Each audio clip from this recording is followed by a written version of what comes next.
Zaburi 33 mstari wa 6. Ukiwa umesimama tu hivi haraka haraka, Zaburi 33 mstari wa 6. Kuna mambo mawili makubwa ambayo yanaweza kubadilisha maisha yako na yamejificha kwenye ile andiko. Haya ni mambo mawili makubwa unayohitaji kwenye maisha yako. Kama kuna kitu unahitaji haya mambo mawili makubwa. Zaburi 33 mstari wa 6. Some kwa sauti kanisa. 1 2 3 anasemaje? Kwa neno lako, anasema kwa neno la Bwana mbingu zilifanyika na jeshi lake lote kwa pumzi ya kinywa chake. Hapo kuna mambo makubwa mawili. Cha kwanza neno la Bwana, anasema kwa neno la Bwana, lakini cha pili anasema ni pumzi ya kinywa chake. Pumzi ya Mungu ni roho wake. Bila anasema akapuliza pumzi ndani ya mwanadamu, na hiyo pumzi ilikuwa ni roho iliingizwa ndani ya mwanadamu. Lakini pia mahali pengine kwenye kitabu cha Yohana anasema Yesu akawapulizia pumzi, kwa njia akawa amewavuvia Roho Mtakatifu. Maana yake ni kwamba kila siku unahitaji neno la Bwana na unahitaji Roho Mtakatifu pia awepo. Ukiwa na kimoja kati ya hivyo viwili, kuna namna ni kama unakuwa ni kama mtu mwenye mguu mmoja. Ukiwa na neno tu, Roho Mtakatifu ndo anayetimiza neno. Maana yake ukimkosa Roho Mtakatifu utakosa utimilifu wa neno la Mungu kwenye maisha yako. Lakini pia ukiwa na Roho Mtakatifu na huna neno, Roho Mtakatifu anakuwepo lakini hana cha kufanya. Bila anasema kulikuwa na giza ukiwa na utupu, na yeye alikuwa ametulia tu, hana cha kufanya mpaka neno la Mungu lilivyotamkwa. Sasa kwa dakika 3 nataka kumwambie Roho wa Bwana na nataka kumwambie Mungu, nihudumie kwa neno lako na kwa Roho wako katika ibada ya leo. Hebu paza sauti yako, anza kuliomba ile ombi kwa ujasiri na kwa sauti katika jina la Yesu. Ya kwamba Bwana, nihudumie kwa neno lako na kwa Roho wako ndani ya ibada ya leo katika jina la Yesu. Minister to me through your word and through your spirit. Katika jina la Yesu. Roho wa Bwana nihudumie neno lako linihudumie katika jina la Yesu.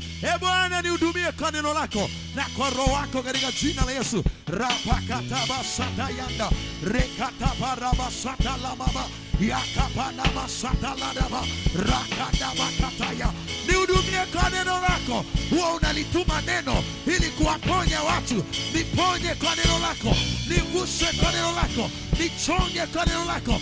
Roho wa Bwana ninakuhitaji, nihudumie katika jina la Yesu. Rakapayabadabasanda yataranabakatabayada.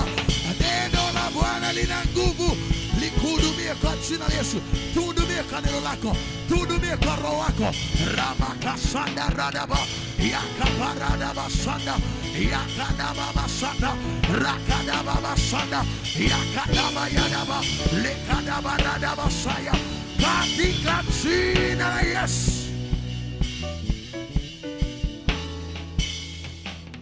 Katika jina la Yesu sema amen.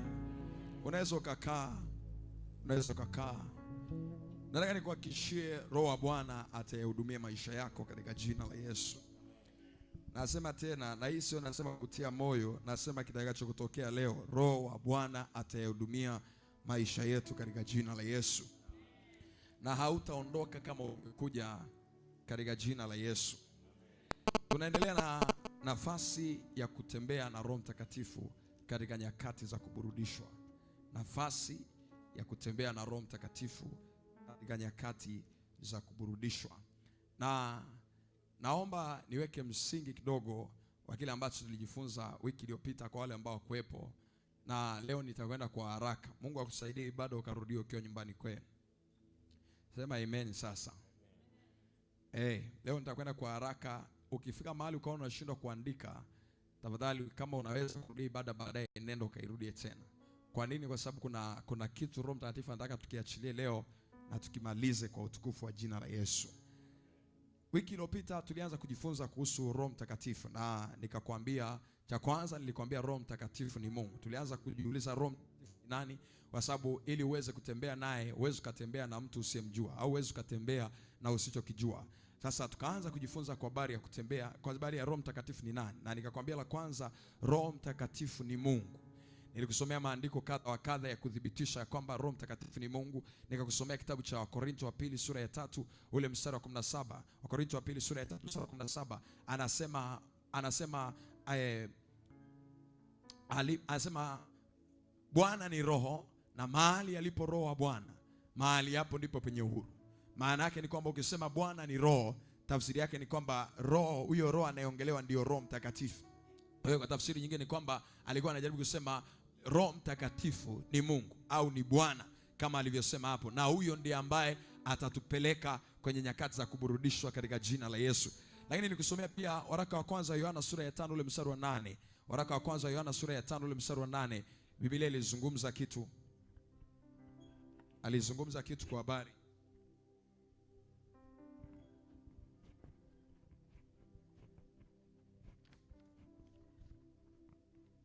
Pige ni wewe Bwana, ni wewe, oh ni wewe, nami nakutukuza. Sasa nikakwambia waraka wa kwanza Yohana sura ya 5 mstari wa 8, anasema wako watatu washuhudiao mbinguni, na anasema wa kwanza ni Baba, wa pili ni Neno, na watatu ni Roho Mtakatifu. Na akasema watatu hawa ni umoja. Hiyo neno umoja nikakwambia tafsiri nyingine kwamba ni mmoja, yani maana yake ukikutana na Baba umekutana na Mungu, ukikutana na Roho Mtakatifu umekutana na Mungu huyo, na ukikutana na Neno ambaye ni Yesu umekutana na Mungu huyo. Na nikakuonyesha Yesu anasimama wakati fulani anamwambia Filipo, anasema mimi nakwenda kwa Baba kuandalia makao. Alafu Filipo anamuuliza tuonyeshe Baba. Yesu akamwambia aliyeniona mimi amemwona nani? Baba. Maana yake kama ukimwona Yesu umemwona Baba, tafsiri yake ni kwamba Yesu ndiye Baba na Baba ni Yesu na Roho Mtakatifu pia ni Baba. Bwana asifiwe sana. Lakini nikakuonyesha jinsi ambavyo kanisa la Matendo ya Mitume lilikuwa linahusiana na Roho Mtakatifu. Kanisa la Matendo ya Mitume lilikuwa linahusiana na Roho Mtakatifu kama Mungu. Matendo ya Mitume sura ya 5 ule mstari wa 3 na wa 4, wakati fulani Anania alifanya kosa la kudanganya. Bila nasema Petro akamwambia Anania, kwa nini shetani amekujaza moyo wako kumwambia uongo Roho Mtakatifu? Mstari wa 3, kumwambia uongo Roho Mtakatifu. Akasema usifikiri ya kwamba, mstari wa 4, usifikiri ya kwamba kwa kufanya hivi ulimdanganya mwanadamu. Kipengele cha mwisho anasema hukumwambia uongo mwanadamu bali Mungu. Maana yake kanisa la Matendo ya Mitume na wenyewe pia walikuwa wanahusiana na Roho Mtakatifu kama wanavyohusiana na nani? Na Mungu. Na kwa kusema hivyo ni kwamba kama unavyomtii Mungu ndivyo ambavyo unapaswa kumtii Roho Mtakatifu. Kwa hiyo utii pungufu kwa Roho Mtakatifu ni utii pungufu kwa Mungu. Heshima pungufu kwa Roho Mtakatifu ni heshima pungufu kwa Mungu. Bwana asifiwe sana. Lakini kingine nikakwambia Roho Mtakatifu nilisema pia ni nafsi hai. Nikisema Roho Mtakatifu ni nafsi hai, maana yake naongelea kama wewe ni roho yenye nafsi. Na upande wa nafsi kuna mambo makubwa matatu. Cha kwanza kuna nia na akili. Kuna nia na akili, ufahamu na akili. Alafu cha pili kwenye nafsi kuna hisia, emotions. Cha tatu kwenye nafsi kuna utashi na uwezo wa kufanya maamuzi. Na kusema huu ndio upande ambao unafanya Roho Mtakatifu awe kama mtu. Ndio maana unaweza ukahusiana naye kama mtu. Upande huu sasa, ule wa kwanza wa Roho Mtakatifu ni Mungu. Kuna wakati hata kama unasemaga Roho Mtakatifu ni rafiki yako, kuna wakati utawajibika kwa Roho Mtakatifu kama unavyowajibika kwa Mungu. Ila upande wa Roho Mtakatifu ni nafsi, ndio unafanya tuweze kuhusiana na Roho Mtakatifu kama rafiki, kama mpenzi, kama mtu wa karibu, kama sijui nisemeje, kama rafiki wa karibu. Sasa tukasema nafsi yote ina akili na Roho Mtakatifu ana akili. Lakini nafsi yote ina mtu, au tukisema Roho Mtakatifu ni nafsi hai, maana yake ana utashi. Utashi ni ule uwezo wa kufanya maamuzi. Hata Roho Mtakatifu anaweza kufanya maamuzi. Wakorintho wa kwanza sura ya 12 mstari wa 8. Ona ile andiko. Anazungumza Wakorintho wa kwanza 12 mstari wa 8. Anasema hapa, anaongea kwa habari ya karama za Roho, na anasema Roho Mtakatifu anatoa kama apendavyo. Maana yake ana maamuzi yake.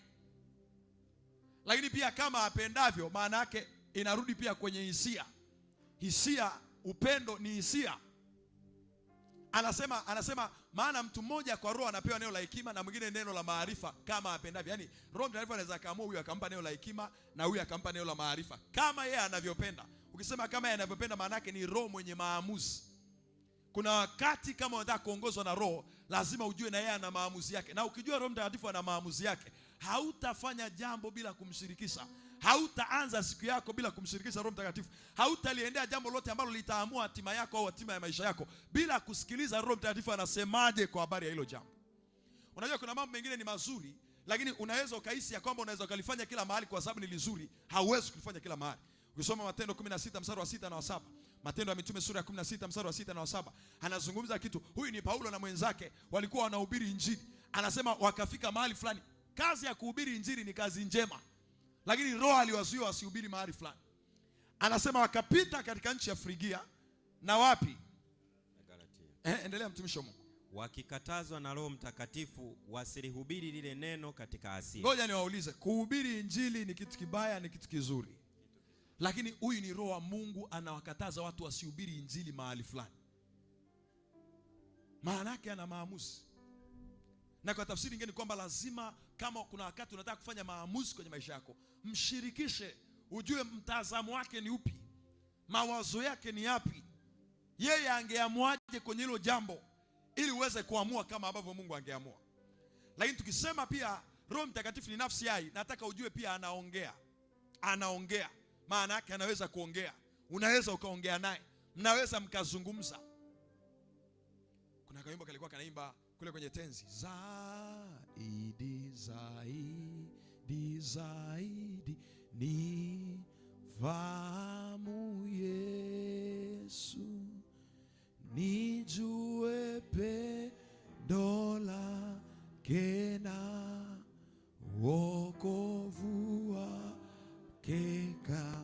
Sasa kuna kipengele kwenye hiyo tenzi, anasemaje? Anasema nataka nipate muda wa mazungumzo naye, nizungumze naye. Unaweza ukazungumza na Roho Mtakatifu. Sasa bahati mbaya wewe unaamini kwamba ili Roho Mtakatifu awepo lazima kuwe na mtikisiko fulani hivi, lazima usikie upepo fulani hivi unapita, usikie kusisimka, ukasikie kama nywele zimesimama, ndio unaamini kwamba Roho wa Bwana yuko hapo. Hatuenendi kwa hisia. Bila nasema tunaenenda kwa imani. Hatuenendi kwa kuona. Imani maana yake ni kwamba yani mtu mwenye imani ni mtu mwenye uhakika na jambo ambalo halionekani. Halionekani, lakini ana uhakika. Hivi nikuulize swali watu wa Mungu, si mko hapa?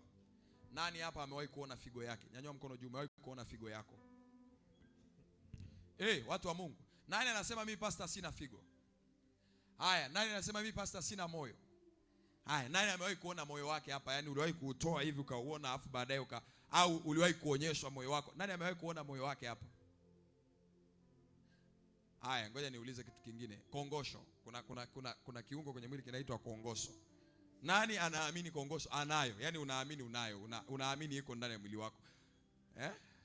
Au hata kongosho nikisema mtu wa Mungu nahisi nimeongea jambo la kiroho, basi nitafute kitu cha kawaida ambacho unaweza kuelewa. Utumbo. Nitumie utumbo.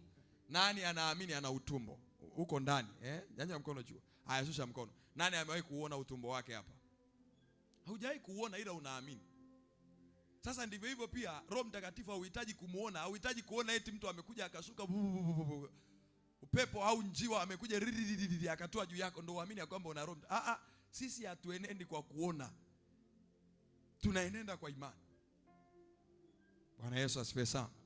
Kwa hiyo kwa njia hiyo ukitaka hata kuongea naye, usio kafikiri wakati mwingine utaongea naye utasikia anakujibu kwa sauti kubwa. No, atakuwa anaongea kupitia mawazo yako.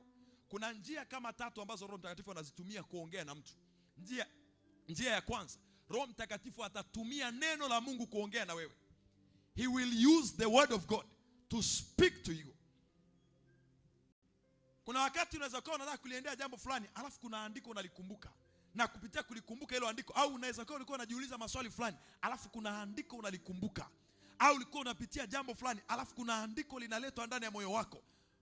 Usiogope, kwa maana mimi niko pamoja naye. Ukisikia tu hivyo hilo andiko limekuja, ndio njia ambayo Roho Mtakatifu anaitumia kuongea na wewe. Njia ya kwanza atatumia neno la Mungu.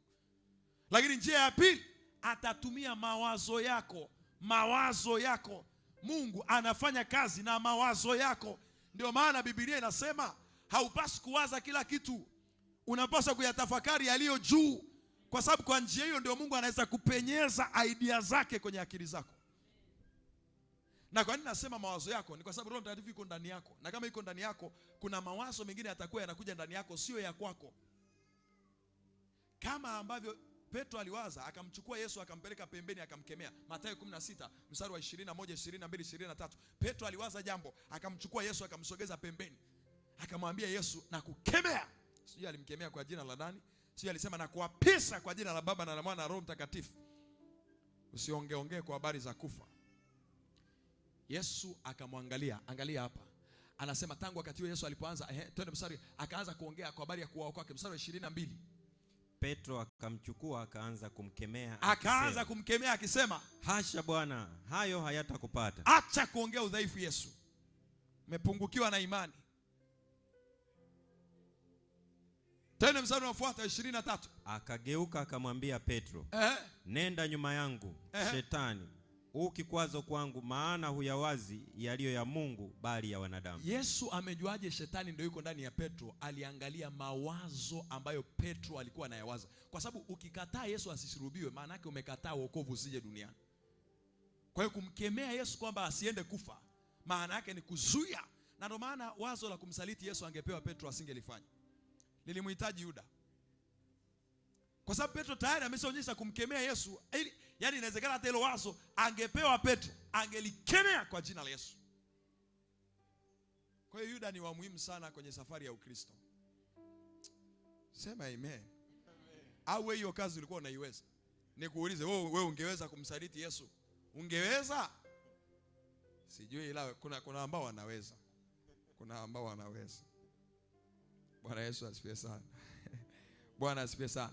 Sasa nimekuonyesha nini? Yesu anamwambia Petro uyawazi yaliyo ya Mungu. Maana yake Shetani naye pia anaweza akaongea na mtu kupitia mawazo. Yaani unaona mtu anaongea, hayo maneno anayoongea ni mawazo Shetani amemuingizia kwenye mfumo wake wa kuwaza na kufikiri. Ndio maana lazima uwe, moja ya kitu Mungu amesisitiza sana, anasema linda sana moyo wako.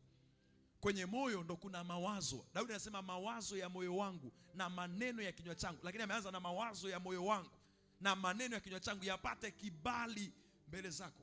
Zaburi 19 mstari wa 14. Hayo mawazo ya moyo. Ndio maana Biblia imesema linda sana moyo wako, kwa sababu Shetani atakupenyezea mawazo. Kuna mawazo ukisikia mtu anayo unajua kabisa huyu ni Shetani mwenyewe anaongea ndani ya mtu. Bwana Yesu asifiwe sana. Kwa hiyo na Roho Mtakatifu kama Shetani anaweza kutumia hiyo njia ya kupenyeza mawazo yake au kupenyeza ushawishi wake kwenye mawazo ya mtu, ndivyo ambavyo Roho Mtakatifu pia atatumia mawazo yako. Kwa hiyo njia ya pili ambayo Roho Mtakatifu ataitumia kuongea na wewe, nimesema ni ipi? Ni mawazo yako. Na unalipimaje wazo ili wazo ni la Mungu? Andika, unalipimaje ili wazo ni la Mungu? Cha kwanza, hilo wazo lazima liwe linamtukuza Mungu, linampa Mungu utukufu. Yaani ukiangalia kabisa hilo wazo, ukilitekeleza, ukilifanyia kazi, Mungu atatukuzwa. Lakini cha pili, lazima uangalie hilo wazo linaleta wepesi kwenye maisha yako na kwenye maisha ya watu wengine. Ni hayo mambo matatu. Linamtukuza Mungu, linaleta wepesi kwenye maisha ya watu wengine, na linaleta wepesi kwenye maisha yako. Umepata wazo la kuanzisha biashara ya kuuza nguo. Katika kuuza nguo, Mungu atatukuzwa huko. Umefanyia kazi wazo lake. Yaani Mungu anaanza kutukuzwa kwa sababu umelifanyia kazi wazo lake. Lakini kingine ni kwamba kuna watu utawaletea wepesi. Wangehitaji kwenda China wakafuata hizo nguo, wewe umezifuata kwa niaba yao, umeleta hapa. Lakini kingine, katika kufanya hiyo biashara, wewe utakuwa unapata wepesi. Ila ukipata wazo la kuanzisha baa, wewe unaweza kuwa unapata faida, na kuna watu inaweza kuonekana wao wanasema mwagilia moyo, na wao pia wanamwagilia moyo, lakini Mungu atukuzwe kupitia ile wazo. Maana yake chochote katika hivyo vitatu kikiondoka kimoja wapo, hilo sio wazo la Mungu. Yaani akiondoka Mungu kutukuzwa, alafu ukabakia unapata faida, na kuna mtu mwingine anaonekana anapata faida. Mfano mtu anapata wazo la kujiuza, anaenda kujiuza, anasema Mungu amenipa hii ni kama resource. Yeye anaweza akapata hela. Anayewauzia mwili na wenyewe kuna kitu fulani atakuwa anakipata, ila Mungu atukuzwe kwenye hiyo biashara. Kwa namna rahisi ya kujua ile wazo la Mungu, angalia, je, Mungu anatukuzwa kwenye hilo wazo? Cha pili, je, hilo wazo litaleta wepesi kwenye maisha ya watu wengine, kwa sababu wewe ni kwa ajili ya watu wengine kwanza. Alafu cha tatu, ukileta wepesi kwenye maisha ya watu wengine, je, linaleta wepesi pia kwenye maisha yako? Bwana Yesu asifiwe sana. Lakini njia ya tatu Roho Mtakatifu atakuwa anatumia maono, atakuwa anatumia ndoto. Yoeli 2:28, katika siku za mwisho Mungu atamimina roho yake juu ya wote wenye mwili. Anasema na akimina roho yake juu ya wote wenye mwili, vijana wenu wataona maono na wazee wenu wataota ndoto. Kuna aina ya ndoto hautakaa wote kama hujajazwa Roho Mtakatifu. Believe me. Niamini. Kuna aina ya maono hautakaa uyaone. You will never see them kama hujajazwa Roho Mtakatifu. Ndio maana Biblia inasema watajazwa alafu ndo wataanza kuona maono. Watajazwa alafu ndo wataanza kuota ndoto. Maana yake hata wewe uliyeko hapa kuona maono, na kuna maono unapaswa uwe nayo ambayo watu wengine wa kawaida hawawezi kuwa nayo. Kuna ndoto unapaswa unaziona ambazo watu wengine wanaweza wasizione. Sema amen. Sema amen. Sasa nirudi hapa watu wa Mungu. Naomba nirudi hapa kwenye somo langu sasa. Kwa hiyo nikakwambia Roho Mtakatifu ni nafsi hai, lakini kingine nikakwambia Roho Mtakatifu ni msaidizi. Na pale kwenye msaidizi nilikwambia kuna kazi kama 8 ambazo tunaposema Roho Mtakatifu ni msaidizi, kuna kazi 8 ambazo anazifanya. Yohana 14 mstari wa 20 wa 16. Yohana 14 mstari wa 16. Yesu anasema nami nitakapoondoka nitawaletea msaidizi mwingine.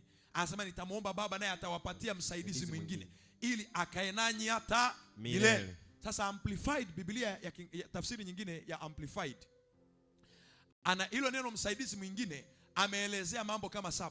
Anasema I will ask the Father and he will give you another helper. Maana yake kazi ya kwanza ya Roho Mtakatifu ni hiyo, msaidizi, kukusaidia. Na anakusaidia kwa njia gani? Ya kwanza, kukufariji. Kuna faraja hata watu wangekupa haiwezi kuondoa, haiwezi kuutuliza moyo wako. Ni mpaka Roho wa Mungu amehusika ndio ataweza kudili, kwa sababu kuna wakati mwingine mtu unajeruhiwa nafsi, unajeruhiwa roho, unajeruhiwa na mwili wako. Vyote vinajeruhiwa kwa wakati mmoja. Ni Roho Mtakatifu peke yake ndio anaweza kuleta faraja kwenye maeneo yote matatu ya maisha ya mwanadamu. Biblia inasema kwenye Matendo 9:31, kanisa likazidi kupata raha katika Uyahudi wote. Alafu baadaye anasema na likazidi kustawi katika faraja ya Roho Mtakatifu, wakazidi kutembea katika faraja ya Roho Mtakatifu. Kwa hiyo cha kwanza ni Roho Mtakatifu ni mfariji.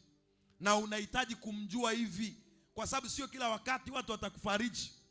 Kuna wakati mwingine unatakiwa ufarijiwe na Roho Mtakatifu na umshirikishe Roho Mtakatifu mambo yako yanayohitaji faraja.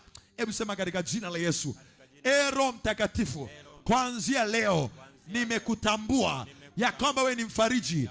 Ingia kwenye maisha yangu na uanze kunifariji katika jina la Yesu. Kuna wakati hata wanafunzi wa Yesu walikuwa hawezi kumfariji Yesu. Kuna wakati walimkimbia wote. Petro aliyemwambia nitakuwa pamoja nawe mpaka mwisho, kuna wakati alimkimbia Yesu, na sio alimkimbia, na akamkana. Sasa wakati unafikiri nini kilikuwa kinamsaidia Yesu? Ni faraja ya Roho Mtakatifu. Faraja ya Roho Mtakatifu. Alafu kingine anasema rudi pale kwenye kitabu cha Yohana 14 ile amplified. Anasema kazi yake nyingine pia nilikwambia ni comforter, lakini pia anasema ni advocate, ni wakili. Nikakwambia shetani au ulimwengu wa roho unafanya kazi kama mahakama. Mungu ni hakimu wa mambo yote, alafu shetani ni mshtaki wetu. Petro wa kwanza sura ya 5 mstari wa 8 anasema shetani kama simba angurumaye akizunguka usiku. Petro wa kwanza sura ya 5 mstari wa 5 anasema shetani ni mshtaki wa ndugu zetu, ni mshtaki wetu, anatafuta namna ya kutushtaki tu mbele za Mungu. Sasa namna ya kudili naye ni hiyo, kumtumia Roho Mtakatifu, kusimama pamoja na Roho Mtakatifu. Rudi mstari wa 5.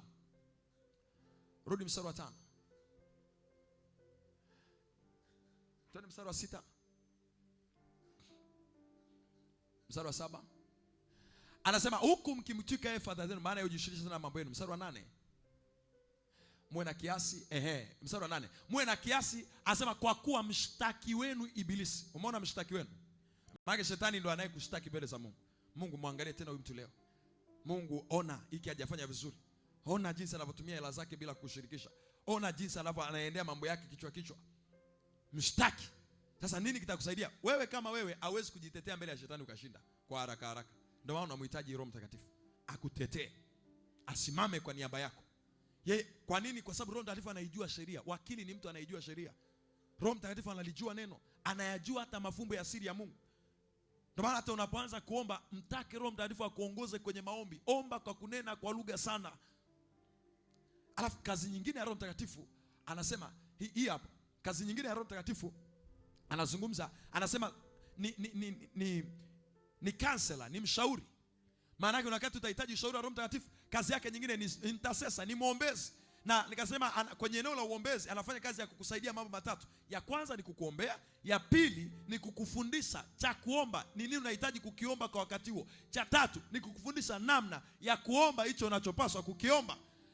Nikakwambia kazi nyingine ni strengthener, ni mtia nguvu. Kuna wakati unaweza kuwa umechoka, yani you are spiritually down. Uko chini kiroho, ni kama vile hamna nguvu ya kuomba, hamna nguvu ya kufunga, hamna nguvu ya kuendelea, mambo yanakukatisha tamaa, lakini Roho Mtakatifu akutie nguvu leo katika jina la Yesu. Amen. Nasema tena akutie nguvu leo katika jina la Yesu. Amen. Anasema uwapa nguvu azimiao, humuongezea nguvu asiyekuwa na uwezo. Bwana akuongezee nguvu katika jina la Yesu. Amen.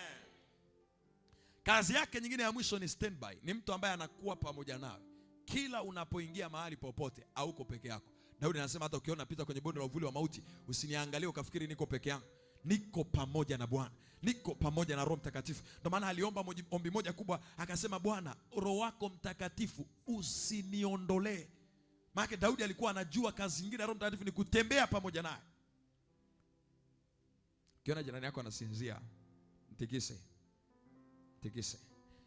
Sasa naomba nisome ile andiko, naomba kila mtu some na mtumishi wa Mungu atusomea Yohana 16 mstari wa 7. Kuna kitu cha muhimu sana hapa.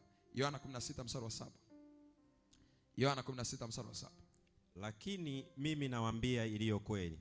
Yawafaa ninyi mimi niondoke. Yawafaa ninyi mimi niondoke. Kwa maana mimi nisipoondoka huyo msaidizi hata kuja kwenu. Yesu anasema hivi, hebu tusome kanisa hilo andiko 1, 2, 3, soma. Lakini mimi nawaambia iliyo kweli. Nataka nikusikie kwa sauti. Lakini mimi nawaambia iliyo kweli. Yawafaa ninyi mimi niondoke. Yawafaa ninyi mimi niondoke. Alafu kwa maana mimi nisipoondoka huyo msaidizi hata kuja kwenu. Yesu anasema yawafaa ninyi mimi niondoke. Maana yake ni kwamba ni bora kuwa na Roho Mtakatifu kuliko Yesu angekuwepo physically. Kwa nini Yesu anasema hivi? Ni kwa sababu, ngoja nikupe logical facts. Nakupa ushahidi tu wa kiufahamu na kiakili au uthibitisho wa kiufahamu na kiakili. Yesu kwa nini aseme ni bora yeye aondoke? Yatufaa sisi ya kwamba yeye aondoke. Maana yasipoondoka huyo Roho hatakuja. Kwa nini Yesu anasema ni bora yeye aondoke ili aje Roho Mtakatifu? Tuashumu leo ungekuwa unamhitaji Yesu. Si ndio Unamhitaji Yesu. Unataka aje nyumbani kwako amuombee mgonjwa wako. Au unataka Yesu ukutane naye umuelezee shida zako. Jinsi ambavyo mambo yako hayaendi. Biashara haiko stable. Uchumi umeyumba. Unataka umuelezee jinsi ambavyo watoto wanakusumbua. Jinsi ambavyo mahusiano yanakuchanganya. Sasa ingehitaji uanze kubuku au kukata tiketi ya kwanza, labda leo Yesu yuko Israeli. Kwa hiyo ingehitaji uanze kukata tiketi hapa ya ndege uanze kwenda Israeli. Na hela yenyewe una kwa sababu uchumi unakusumbua. Kwa hiyo kwa tafsiri nyingine ungekuwa tu unasikiaga habari za Yesu, ila kwenda kumuona Yesu ingebidi upande ndege utoke hapa uende Israeli. Samaria, utoke hapa uende Samaria. Zakayo alipotaka kumuona Yesu ilibidi akate shauri atoke nyumbani aende, na alipofika akagundua leo ibada ya leo watu ni wengi. Ikabidi atafute kwenye mti wa kujitundika akae hapo amsubirie Yesu. Sasa alafu kingine pia, jaribu kuwaza dunia nzima tuko watu bilioni 8. Maana yake kama Yesu, ngoja nikupe hii fact. Anasema hivi, kama Yesu angehitaji kuonana na watu bilioni 7. Watu wote, yani kila mtu angehitaji kukutana na Yesu. Hapa duniani watu bilioni 7 wote tukahitaji kukutana na Yesu. Na tunakutana na Yesu ili tuongee naye ndani ya sekunde 60, maana yake ndani ya dakika moja. Yaani uongee naye ndani ya dakika moja. Sasa hiyo dakika moja sijui kama utakuwa umeshapata muda wa kupiga naye selfie ili uposti uonyesha kwamba leo nilikuwa na Yesu. Sijui kama ndani ya dakika moja pia utakuwa umeshapata muda wa kumuelezea matatizo yako yote, au utaishia tu kumuona na unavyoanza tu kuongea. Kwanza ufika pale uanze tu kulia, Yesu nimekuja. Petro anakunyanyua pale na upanga wake anakuambia mama, muda wako umeisha, bila hivyo nitakukata masikio. Sasa kama watu wote bilioni 7 tungeamua kuonana na Yesu na tuonane naye kwa dakika moja, angalia jinsi ambavyo ingekuchukua muda mrefu kuja kuonana na Yesu wewe. Tena wewe ambaye hauna hata connection.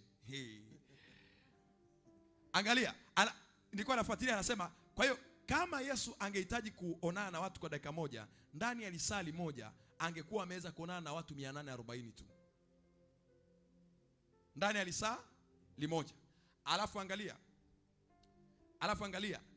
Anasema anasema ni kama Yesu angehitaji kuonana na mtu mmoja ndani ya sekunde 60, na akafanya hiyo kazi ya kuonana na watu masaa 14. Yaani anaanza saa 1 asubuhi mpaka saa 2 usiku. Anasema ndani ya siku moja angeweza kuonana na watu 840. Ndani ya siku moja kama angeanza kuonana naye kila mtu dakika moja kuanzia saa 1 asubuhi mpaka saa 2 usiku. Ndani ya siku moja angeweza kuonana na watu 840 tu.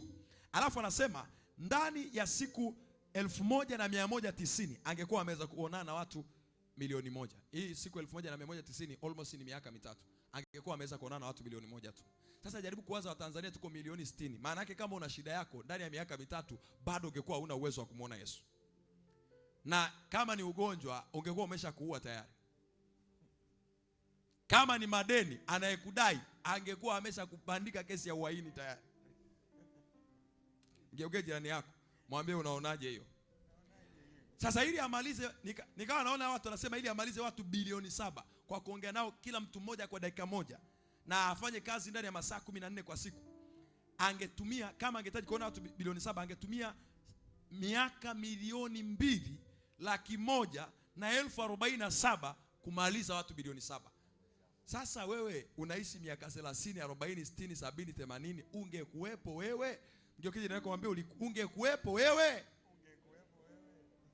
Miaka bilioni 2. Sasa hivi tuko tu miaka 2000, watu wanakazana kulialia, mbona Yesu alisema arudi? Mbona Yesu anasema anarudi? Jaribu kwanza ungekuwa kwenye foleni ya kwenda kumuona Yesu. Halafu wewe ndo mtu wa bilioni 7. Wewe ungekufa. Kwanza ungezaa ukiwa kwenye foleni, na watoto wako uko nao kwenye foleni, na wajukuu wakiwa kwenye foleni, na wote mnafia kwenye foleni bila kumuona Yesu.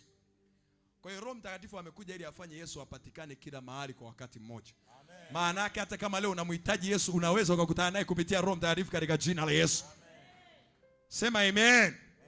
Kwa hiyo sema asante Roho Mtakatifu. Asante Roho Mtakatifu. Kwa kukubali kuja duniani. Kwa kukubali kuja duniani.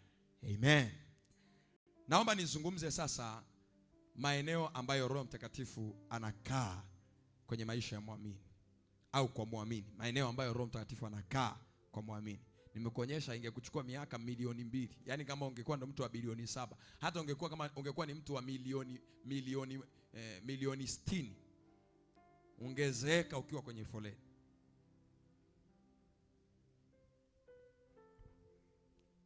Sasa maeneo ambayo Roho Mtakatifu anakaa kwa muamini. Roho Mtakatifu anakaa maeneo makubwa mawili.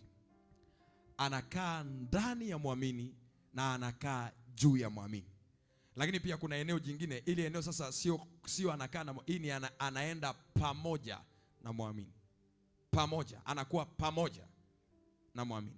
Lakini ya kwanza, eneo kubwa la kwanza ni ndani ya muamini, na eneo kubwa la pili ni juu ya muamini. Maana yake Roho Mtakatifu anakuwa ndani yako na Roho Mtakatifu pia anakuwa juu yako. Nataka utengeneze jedwali, kama unaweza utengeneze jedwali.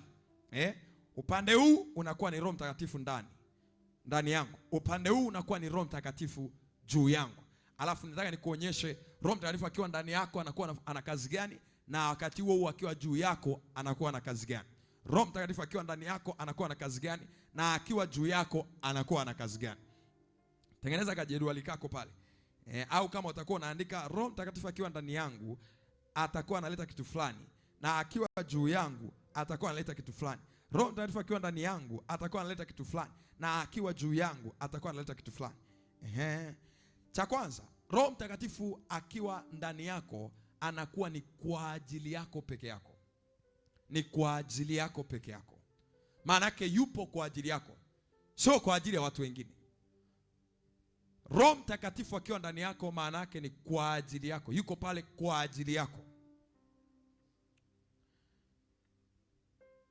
Na Roho Mtakatifu anaingiaje ndani yako? Kwa sababu kama ni ndani yako lazima kuna namna ya kumuingiza ndani yako.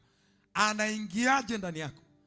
Anaingia ndani yako pale ambapo unaposema, Bwana Yesu, mimi nimejua ni mwenye dhambi na ninakukubali wewe uwe Bwana na Mwokozi wa maisha yangu, na kuanzia leo unisamehe dhambi zangu zote, ulifute jina langu kwenye kitabu cha hukumu na uliandike jina langu kwenye kitabu cha uzima. Unapofanya tu ile sala ya upatanisho, ndio sala ya toba. Kuanzia pale Roho wa Mungu anaingia ndani yako na anaanza kukaa ndani yako. Ndio maana Yesu akasema kwenye Yohana 14 mstari wa 17, anasema huyu Roho atakapokuja, ambaye watu wa dunia hawezi kumpokea kwa sababu hawamtambui wala hawamfahamu, anasema lakini sisi tumempokea kwa sababu tunamtambua, na naye atakaa ndani yetu. Angalia hapo, anasema naye atakuwa ndani yetu. Kwa hiyo kila uliye hapa, kama umeokoka, Roho Mtakatifu yuko ndani yako. Sema Roho Mtakatifu yuko ndani yako. Sema kwa ujasiri na kwa sauti, Roho Mtakatifu yuko ndani yako. Sema kwa ujasiri na kwa sauti, Roho Mtakatifu yuko ndani yako. Kwa hiyo anaingiaje ndani yako? Kupitia kuokoka, na anakuwa ni kwa ajili yako. Haya, tuje upande wa pili, juu yako. Roho Mtakatifu akiwa juu yako, anakuwepo juu yako kwa ajili ya watu wengine. Kwa ajili ya watu wengine. kwa ajili ya watu wengine. Na anakujaje juu yako? Kupitia ubatizo wa Roho Mtakatifu. Unapobatizwa kwa Roho Mtakatifu, Roho Mtakatifu anakuja juu yako. Unapobatizwa, Yesu alipobatizwa anasema Roho wa Bwana akaja juu yake. Sasa safari hii anakuja kwa njia ya ubatizo wa Roho Mtakatifu. Ubatizo wa Roho Mtakatifu. Angalia tena hapa.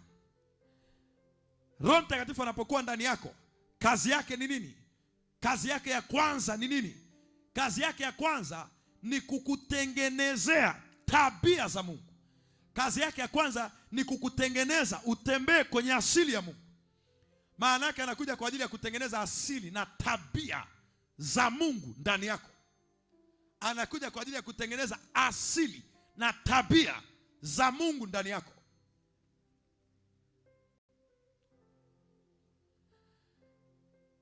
Na tabia hizi ndo tunaziita tunda la Roho.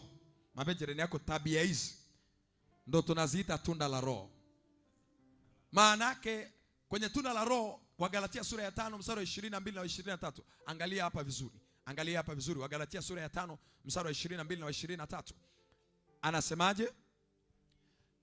Anasema lakini tunda la Roho ni upendo. Angalia, ili hajasema matunda ya Roho, sio mengi. Kwa sababu yakiwa mengi, wewe unaweza ukajichagulia la kuchukua. Unaweza ukajichagulia tu mimi la upendo nalichukua. Ila hili la uaminifu, nachukua hili la uvumilivu. Ila hili la kiasi, amesema ni tunda. Maana yake ni kwamba ni moja na limebeba vipande vyote hivyo. Tunda hili ni kama chungwa. Chungwa ukilimenya kule ndani, achana ile unalikatakata hutalielewa vizuri. Ukilimenya vizuri kule ndani kuna vile vipisi. Vile vipisi. Ni tunda moja lina vipande viko huko ndani. Kipande cha kwanza anasema ni nini? Upendo. Kipande cha pili ni nini? Furaha. Kipande cha tatu ni nini? Amani. Kipande cha nne ni nini? Uvumilivu. Kipande cha tano ni nini? Utu wema. Kipande cha sita ni nini? Fadhili. Kipande cha saba ni nini? Uaminifu. Tena upole. Kipande cha 8 mstari wa 23. Upole. Alafu nini? Kiasi. Juu ya mambo kama hayo hakuna sheria. Na yaelezea tu kwa haraka. Hicho kipande cha kwanza cha upendo, Roho Mtakatifu atakuja atamimina pendo la Mungu ndani yako. Warumi sura ya 5 mstari wa 5. Warumi sura ya 5 mstari wa 5 anasema kwa habari ya kwamba Roho Mtakatifu atakapokuja atamimina pendo la Mungu ndani yako. Anasema na pendo la Mungu limekwisha kumiminwa ndani ya mioyo yetu na huyo Roho tuliyepewa sisi. Na Biblia inasema kwenye waraka wa kwanza Yohana sura ya 4 yote, asiyependa hamjui Mungu wala hana Mungu. Upendo na kuwapenda watu, wapende washirika wenzako, wapende majirani zako. Sisi tumeamriwa hadi kuwapenda adui zetu. Na hatuwapendi kwa sababu tunajisikia. Upendo wetu sio upendo wa hisia. Kama utakuwa ni kwa Roho Mtakatifu, sio upendo wa hisia. Kama ni kwa Roho Mtakatifu, sio upendo wa hisia. Ni tunda linakuwa limezaliwa. Ni kitu kinakuwa ndani yako. Alafu kingine ni hicho kipengele cha pili, anasema furaha. Furaha hii watu wa Mungu, furaha hii ni furaha ya Mungu ndani ya mtu. Ni furaha ambayo ni ya Mungu, inaingizwa ndani yako. Hii furaha hailetwi kwa sababu ya matukio, hailetwi kwa sababu ya mambo mazuri yanayokutokea, hailetwi kwa sababu ya mipenyo unayoipata. Ni furaha ambayo uwe unapitia changamoto, bado unayo furaha ya Roho Mtakatifu. Uwe unapitia vipindi vigumu, bado unayo furaha ya Roho Mtakatifu. Uwe unapitia chochote kwenye maisha yako, bado unayo furaha ya Roho Mtakatifu. Kitabu cha Isaya 12 mstari wa 3. Furaha hii pia ni mojawapo ya siri ya wewe kuteka baraka za wokovu kutoka kwenye kisima cha wokovu.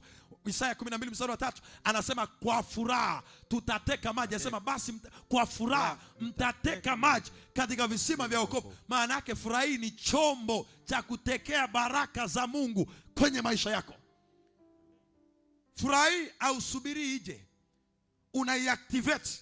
Ukiona mtu Mkristo anasema hana furaha, ni mtu ambaye hajaactivate furaha, tunda ile la Roho. Kipengele cha tunda la Roho ambayo ni furaha ya Roho Mtakatifu ndani yake. Furaha ya Roho Mtakatifu. Kipengele kingine pale anasema ni nini? Ni amani. Amani ili kuwa na amani na watu wote. Bila anasema lakini anasema Waebrania 12:14, tafuteni kwa bidii kuwa na amani na watu wote. Kwanza ni amani ya ndani. Amani ya ndani ile utulivu wa ndani. Utulivu wa ndani. Daudi anasema hivi kwenye kitabu cha Zaburi. Zaburi ya 51 mstari wa 11 na 12. Anasema uniumbie roho iliyotulia ndani yangu. Zaburi ya 51 mstari wa 11 na 12 anasema uifanye upya roho iliyotulia ndani yangu. Amani hii inakuja na utulivu wa ndani. Lakini pia amani hii itakusaidia kwenye kufanya maamuzi. Hii sio tu amani ya kusema nina amani. Amani hii itakusaidia kwenye kufanya maamuzi. Kuna wakati fulani utakuwa unataka kufanya machaguzi na unashindwa, nichukue hili au nichukue hili. Biblia inasema wakati huo amani ya Kristo itaamua ndani ya moyo wako. Kwa ni amani pia ambayo inatumika kwa ajili ya kusaidia kufanya maamuzi kwenye maisha. Bila mahali pengine anasema mtatoka kwa furaha, mtaongozwa kwa amani. Mtatoka kwa furaha, mtaongozwa kwa amani. Maana uongozi wa kimungu pia umelala, unategemea hiyo amani. Ndio maana ni ngumu sana we kuongozwa na Mungu, kwa sababu hautaki kukuza tunda la Roho. Ni rahisi kuongozwa na Mungu kwa sababu tunaongozwa kwa amani. Isaya 55, hebu niwekea 55 mstari wa 12, anasema mtatoka kwa furaha, mtaongozwa kwa amani. Kwa amani. Maana yake amani hii ndio kitu kinampa Roho Mtakatifu uwezesho wa kukuongoza na kuyaongoza maisha yako. Kwa amani. Alafu rudi pale kwenye Wagalatia, tunda lingine la Roho pale amezungumza. Anasema ni nini? Uaminifu. Uaminifu. Uaminifu ni hali yani hii ni kwamba watu wanakuona au hawakuoni, unasimama na jambo sahihi, na unasimamia utaratibu au unasimama na jambo sahihi. Watu wanakuona hawakuoni, unasimama nalo. Uaminifu. Yani leo tuna watu ambao sio waaminifu kabisa, sio mwaminifu hata kwenye hela, ofisini kwake hawamwamini kwa sababu sio mwaminifu. Na tabia hizi za Mungu ukizikosa, hauwezi kumfunua Mungu kwenye maisha yako. Mungu haonekani kupitia miujiza unayofanya. Kabla ya miujiza, Mungu anapaswa kuonekana kupitia tabia. Tabia. Alafu kingine anasema uvumilivu. Uvumilivu ni ustahilivu. Mtu anakuwa na ule ustahilivu wa ndani. Yaani anakuwa ni mtu fulani anakuwa imara ndani kiasi kwamba hata na uvumilivu huu in fact ni mojawapo ya siri ya kupokea ahadi na baraka za Mungu. Huwezi ukapokea ahadi na baraka za Mungu kama wewe sio mtu mvumilivu. Waebrania sura ya 6 mstari wa 12. Waebrania sura ya 6 mstari wa 12. Naomba usichoke katika jina la Yesu. Amen. Nasema tena naomba usichoke katika jina la Yesu. Nifuatilie tu haraka haraka. Waebrania 6 mstari wa 12. Anasema ila msiwe wavivu, bali mkawe wafuasi wa hao wadhihirishiwa ahadi. Kwa njia gani? Kwa imani na nini? Maana yake ili mtu apokee baraka yote kutoka kwenye neno anahitaji nini? Imani na pili anahitaji nini? Uvumilivu. Ni ule ustahimilivu wa ndani. Uvumilivu pia ni uwezo wa kustahimili mazingira na vipindi vigumu unavyopitia. Kwa Kiingereza hiyo neno uvumilivu, tafsiri nyingine za Biblia zinaliita neno long suffering au endurance. Kuna long suffering, zingine zinaita endurance. Long suffering maana yake ni kwamba uwezo wa yani hiyo ni uwezo wa, yani ni unasafa lakini unakuwa na uwezo wa kustahimili.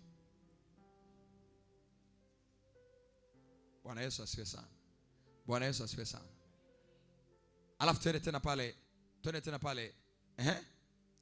Kwa kingine anakisema pale ni upole. Upole ni unyenyekevu wa moyo. Anaongelea hali ya moyo wako, unyenyekevu wa ndani. Ukikosa hizi tabia, wewe hauna Mungu ndani yako. Naweza nikakwambia kweli, ukikosa hizi tabia, wewe hauna Mungu ndani yako. Ukikosa hizi tabia, hauna Mungu ndani yako. Hauna upendo, hauna uvumilivu, hauna uaminifu. Hapa anasema upole. Ndio, upole ni unyenyekevu, lakini pia kiasi, uwezo wa kujizuia. Hii kiasi ni uwezo wa kujizuia. Geukia jirani yako, mwambie tabia hizi zikikosekana kwako, hauna Mungu ndani yako. Kwa sababu Mungu, mwambie tena, kwa sababu Mungu anataka ajifunue kupitia wewe kwa njia ya tabia kabla ya miujiza. Mathayo sura ya 5 mstari wa 16. Tusome hapo wote kwa pamoja. Mungu anataka ajifunue kupitia mimi kwa njia ya tabia kabla ya miujiza, kabla ya ishara, kabla ya maajabu. Msingi wa kwanza ambao Mungu atautumia kujifunua kupitia wewe, na ambao Mungu anataka autumie kujifunua kupitia wewe, ni msingi wa tabia. Ndio maana Biblia inasema hivi, soma hilo andiko. Vivyo hivyo nuru yenu na iangaze mbele ya watu, wapate kuyaona matendo yenu mema. Watu wapate kuona mnavyowaka vizuri, wapate kuyaona matendo yenu mema, wamtukuze Baba yenu aliye mbinguni. Maana yake kazi ya Roho Mtakatifu akiwa ndani yako ni kukutengenezea tabia zitakazompa Mungu utukufu. Tabia zitakazompa Mungu utukufu. Kwa hiyo cha kwanza kinachopaswa kumpa Mungu utukufu kwenye maisha yako ni nini? Ni nini? Sema kwa sauti. Tabia. Na tabia hizo kazi yake ni kazi ya Roho Mtakatifu akiwa ndani yako kuzalisha hizi tabia. Na ndio unamhitaji sana Roho Mtakatifu ndani yako kabla ya juu yako na kabla ya eneo lingine lolote, kwa sababu atakutengenezea tabia za Mungu ndani yako. Alafu kingine, andika hivi, huwezi ukawa na tabia za Mungu na ukakosa mbingu.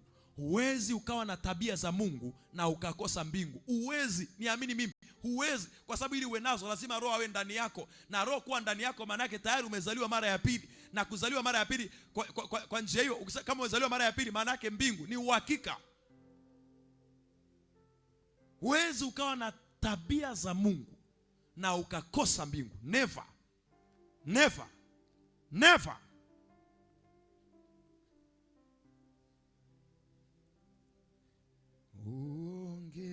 Ongezeke Yesu. Aya, kingine, Roho Mtakatifu akiwa ndani yako, nimekwambia anazalisha tabia na asili ya Mungu. Akiwa juu yako sasa anakuwa anafanya kazi gani? Anakuja kwa ajili ya kuleta uweza wa Mungu juu yako. Kwa hiyo akiwa juu yako ni kwa ajili ya uweza. You walk in power. Unatembea kwenye miujiza, unatembea kwenye ishara, unatembea kwenye maajabu, unatembea kwenye matendo makuu ya Mungu. Na nani nikwambie, nguvu na uweza wa Mungu sio kwa ajili ya watu fulani tu, sio kwa ajili ya watumishi wanaohudumia watu madhabahuni.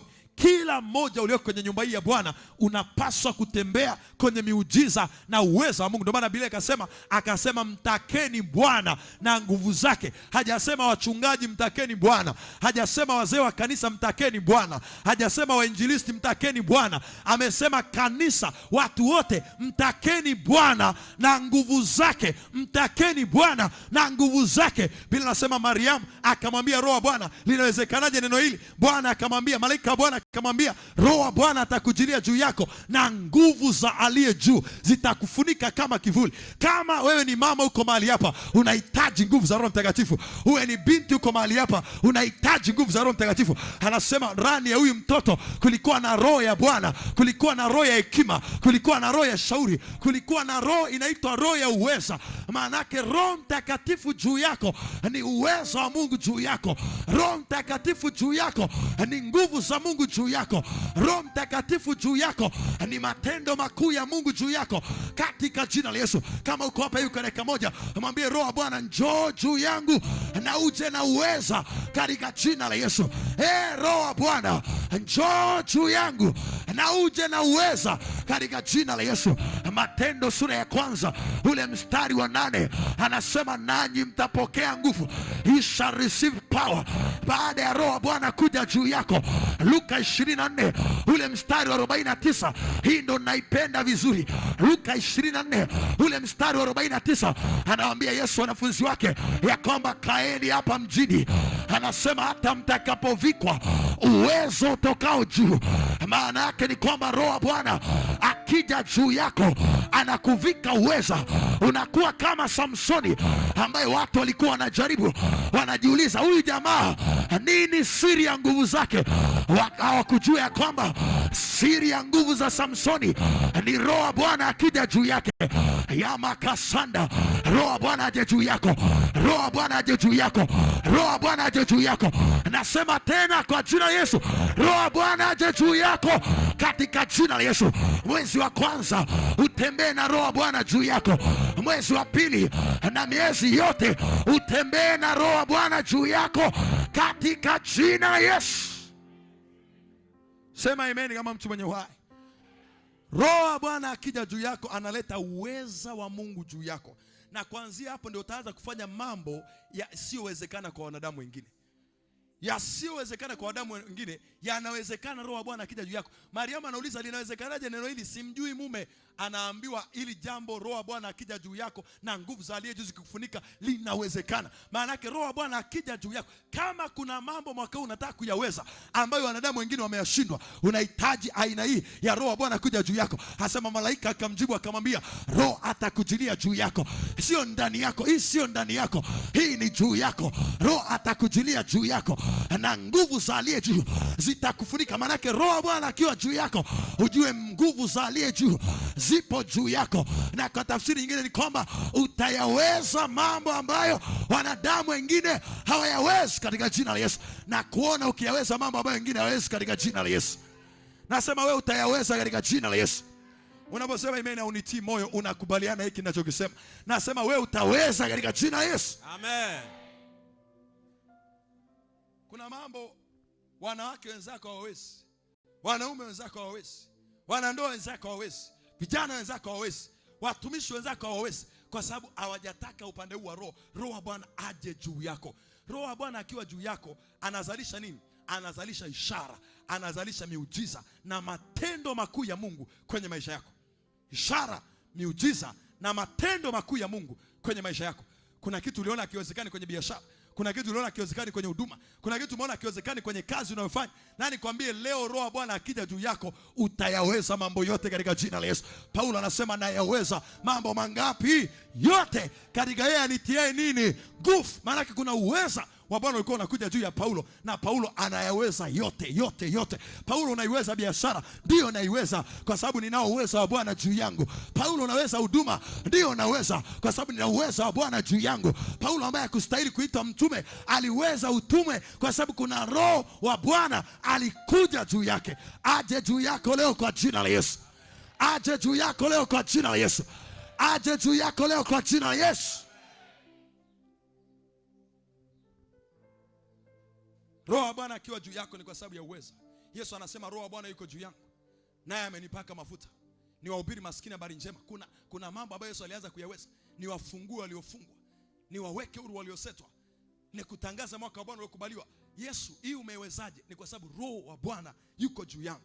Matendo 10:38, habari za Yesu wa Nazareti, jinsi Mungu alivyomtia mafuta kwa Roho Mtakatifu na kwa nguvu. Alafu anasemaje? Akaanza kwenda huko na huko akihubiri habari njema na kuwafungua wote walionewa na ibilisi.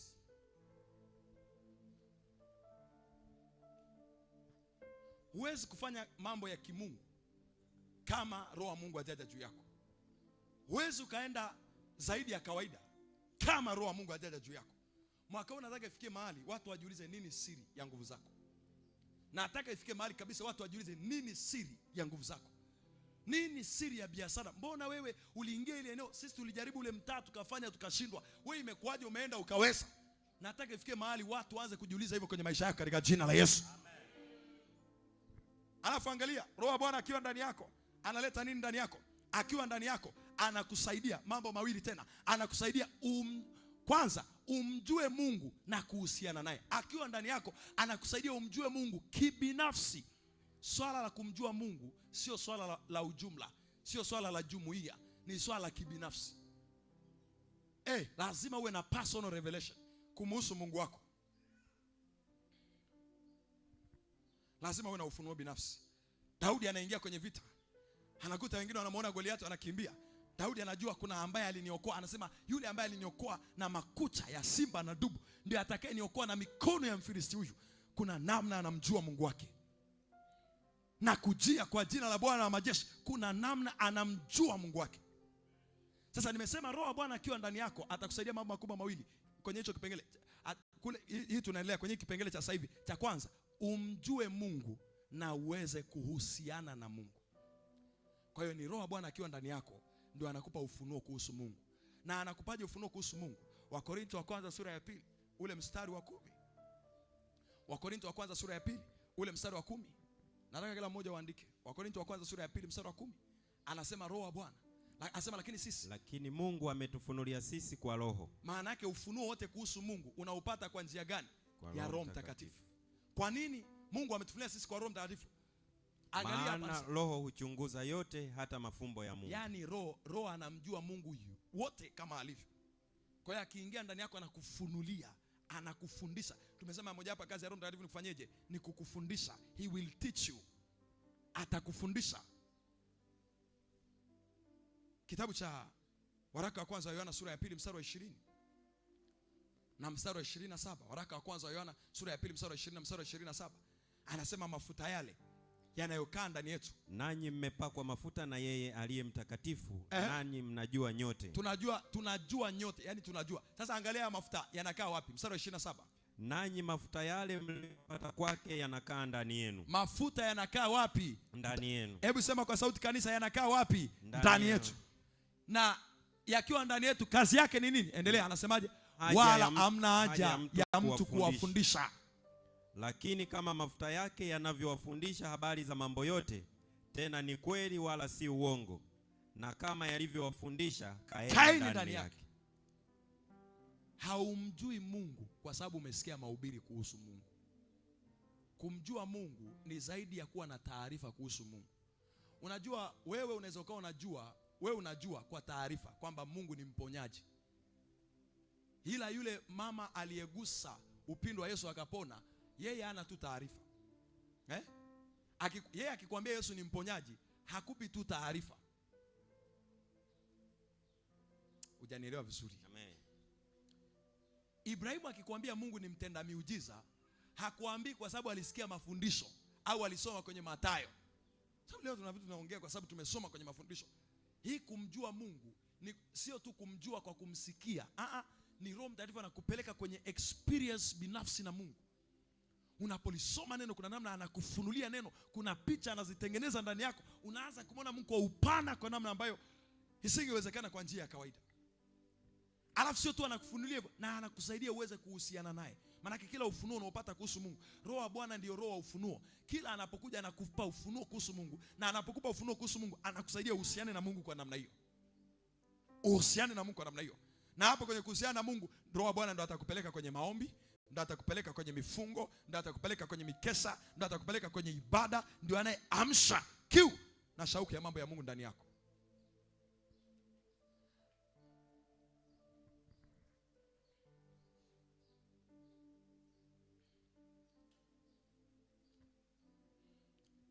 Angalia, akiwa juu yako atakuwa anafanya nini? Wakati akiwa ndani yako anakusaidia kumjua na kuhusiana na Mungu. Akiwa juu yako atakuwa anafanya nini? Atakuwa anakusaidia umdhihirishe na kumtumikia Mungu unayemjua. Atakusaidia uweze kumdhihirisha na kumtumikia huyo Mungu ambaye tayari umeshamjua. Kwa hiyo sio tu utakuwa unajua Mungu ni mponyaji. Hiyo ni hatua ya kwanza ya kujua. Kudhihirisha ya kwamba Mungu ni mponyaji, unahitaji Roho wa Bwana awe juu yako. Yesu akawaambia wanafunzi wake Matendo 1:8. Soma ile andiko wote kanisa kwa pamoja. Matendo 1:8 anasema hivi, nanyi mtapokea nguvu akiisha kuajilia juu yenu nani? Roho Mtakatifu. Alafu anasemaje? Nanyi mtakuwa mashahidi wangu. Mashahidi. Ukisema shahidi, shahidi ni mtu mwenye uthibitisho. Shahidi sio mtu anayesema nilimwona akiiba. Aliibaje? Hata sijui. Elezea, onyesha, thibitisha. Shahidi ni mtu mwenye uthibitisho. Yaani akisema kwamba nilimuona akiiba, anakuwa hata ana video. Anakuwa na vitu ambavyo huyo ndugu aliiba. Yaani kuna namna anakuwa na uthibitisho wa kila anachokisema. Huyo ndio shahidi wa kweli. Na hapa anasema tukimpokea Roho akitujilia juu yetu. Anasema lakini mtapokea nguvu akisha kuajilia wapi? Juu yenu. Wapi? Juu yenu. Wapi? Juu yenu. Nataka turudie tena kanisa. Wapi? Juu yenu. Maana yake Roho wa Bwana akija juu yetu, nini kitatokea? Anasema tutakuwa mashahidi. Maana yake tutakuwa na uwezo wa kuthibitisha huyo Yesu tunayemuongelea. Tukisema, ndio maana leo tukisema Yesu ni mponyaji, watu wanapona. Kwa nini? Kwa sababu kuna Roho yuko juu yetu. Kazi yake ni kusaidia uweze kuthibitisha. Na sio tu hivyo, kukusaidia pia uweze kumtumikia Mungu. Uweze kumtumikia Mungu kama Roho wa Bwana hajakaa ndani yako na juu yako vizuri, kumtumikia Mungu. Kwa Yesu aliwaambia kwenye ile swala la utumishi wa kuwa mashahidi na kwenda kushuhudia habari, kaeni hapa. Maana hii hauendi kwa hisia, hauendi kwa sababu najisikia, unaenda kwa sababu umewezeshwa. Unajiuliza, kwa mfano, mimi nilikuwa natembea na baba watu wa Mungu. Baba alikuwa anafanya huduma. Siku moja nakumbuka tulitoka hapa tukaenda kwenye mkesha fulani kule Kigamboni. Niliendesha gari hapa, tukatoka tukaenda mpaka kule Kigamboni. Tukafika kule kama saa 5. tukafanya mkesha, nakumbuka kina Pastor Sam, mpaka asubuhi. Na siku hiyo tumerudi, tulikuwa tunataka tutoke hapo tena tuende Dodoma. Tumerudi asubuhi tuko hoi. Yaani mpaka nimefika baba akaniambia, Makindi sikuache uende nyumbani. Nikikuacha ukaenda nyumbani tu utaenda kulala. Maana hata kule kwenye mkesha ilikuwa ni pepo zinatolewa, yani ni kubeba watu, niko hoi. Mzee Mrema akatuendesha asubuhi tukaenda kwenye ibada fulani ya wanawake Morogoro. Hiyo ni Jumamosi nakwambia, ndani ya siku hiyo ambayo baba tumekesha naye usiku. Tukaenda kwenye mkesha, kwenye ibada fulani ya kina mama ilikuwa inafanyika pale Morogoro. Tumetoka pale tumerudi. Tukaunganisha kwenye mkesha fulani Jumamosi hiyo usiku. Yani tulifanya ibada kule Morogoro, tukatoka pale lazima kwenye saa 1, tukaanza kurudi. Tukafika tukaenda kwenye ibada fulani ya nabii mmoja, baba alikuwa kule Tabata. Tumefanya ibada pale. Tumetoka pale saa 10 kama sio saa 11 alfajiri. Hiyo ndio siku ambayo baba pia alikuwa anaenda kufungua kwa mara ya kwanza tawi la Sabasaba. Kwa hiyo tukaenda tukamwacha baba pale. Mimi in fact nilikuwa nimelala. Mimi nikuja kushtuka tu, mzee Mrema ananiambia tumeshafika kanisani. Sijui hata tumefikaje. Na wakati huo tuna ibada mbili. Hadi kana najiuliza, hivi baba ni mtu kweli au ni nusu mtu na nusu kitu kingine? Kwa sababu nashangaa eti na hapa asubuhi, yani ibada zote hizo amehudumia.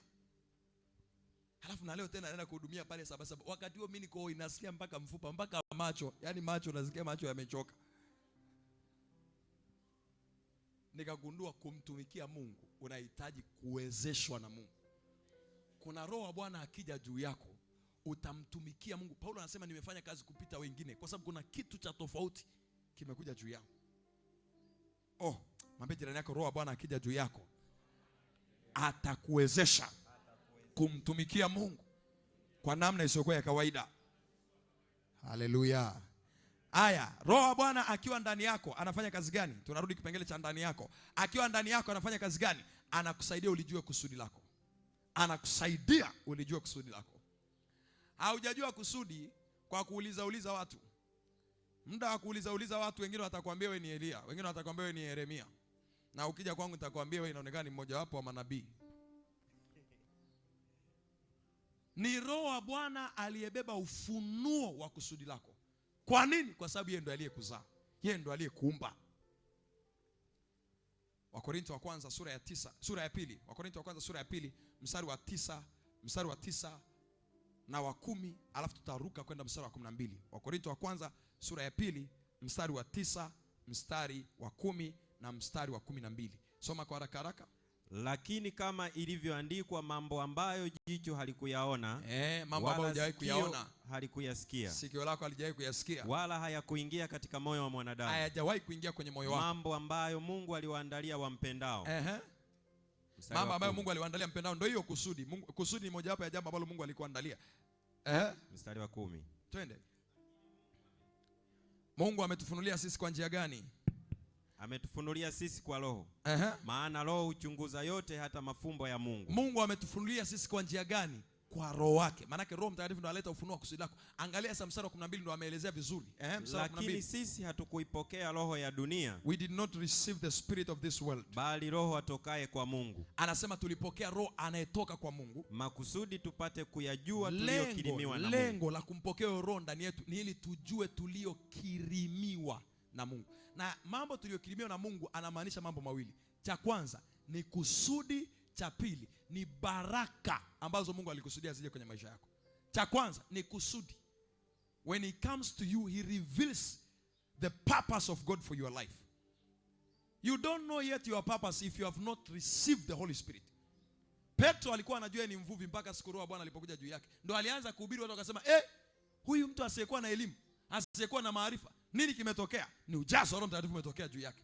Haujui wewe ni nani na haujui unaweza kufanya nini kama roho wa Bwana hajaja juu yako. Alafu angalia makusudi tupate kuyajua tuliokirimiwa na Mungu. Kwa hiyo kuna kukirimiwa kusudi na kuna kukirimiwa baraka. Haya, Roho Mtakatifu akiwa juu yako sasa, akiwa ndani yako anakusaidia ujue kusudi. Kwa hiyo akiwa juu yako anakusaidia uliishi kusudi. Uliishi kusudi. Waamuzi sura ya 3 mstari wa 9 na wa 10. Waamuzi sura ya 3 mstari wa 9 na wa 10. Anasemaje? Anasema watu wa Mungu walikuwa wametenda mambo yaliyo mabaya machoni pa Mungu, na Mungu akawatia kwenye mikono ya adui zao wa Midiani.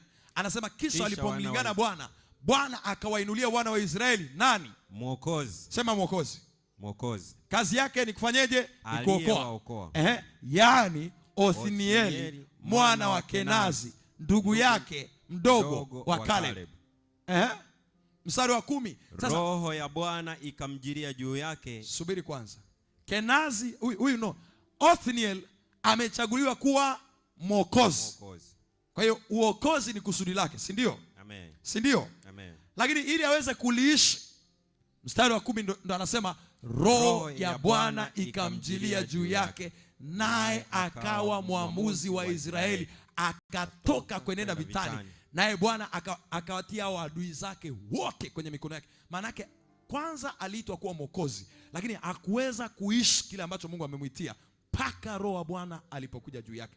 Hata Bwana Yesu kabla roho wa Bwana hajaja juu yake alikuwa ni seremala. Mwambie jirani yako, hata Bwana Yesu kabla roho wa Bwana hajaja juu yake alikuwa ni seremala. Alikuwa anachonga mbao. Roho wa Bwana alipokuja juu yake akaanza kuchonga hatima za watu. Yaani roho wa Bwana alipokuja juu yake, Yesu alikuwa na ujasiri kwa sababu anajua roho akishakuja anatoka kwenye kuchonga mbao, anakuja kwenye kuchonga watu. Kwa hiyo akaanza kumuita Petro, akamwambia nifuate nami nitakufanya. Kwa sababu sasa hivi nina uhakika. Uhakika wake umetoka wapi? Roho wa Bwana ameshakuja juu yake. Matendo sura ya 4 mstari wa kwanza. Matendo sura ya 4 mstari wa kwanza. Matendo sura ya 4 mstari wa kwanza. Angalia hapo nikuonyeshe Yesu baada ya roho wa Bwana kuja juu yake, Yesu alikuwa ana uhakika. Na kutokea hapo alianza kukusanya watu, nifuateni nitawafanya. Ana uhakika wa kuchonga hatima za watu kwa sababu roho wa Bwana ameshakuja juu yake. Anasema hapo walipokuwa Mathayo sura ya 4 mstari wa kwanza. Mathayo sura ya 4 mstari wa kwanza. Yesu alikuwa ana uhakika ya kwamba nina uwezo sasa wa kubadilisha maisha ya watu. Mathayo 4 mstari wa kwanza anasemaje? Kisha Yesu alipandishwa na roho nyikani. Hii kupandishwa na roho ni baada ya roho kumshukia. Roho akaanza kumuongoza. Maana yake hapa inaonyesha tayari Yesu ana roho wa Bwana.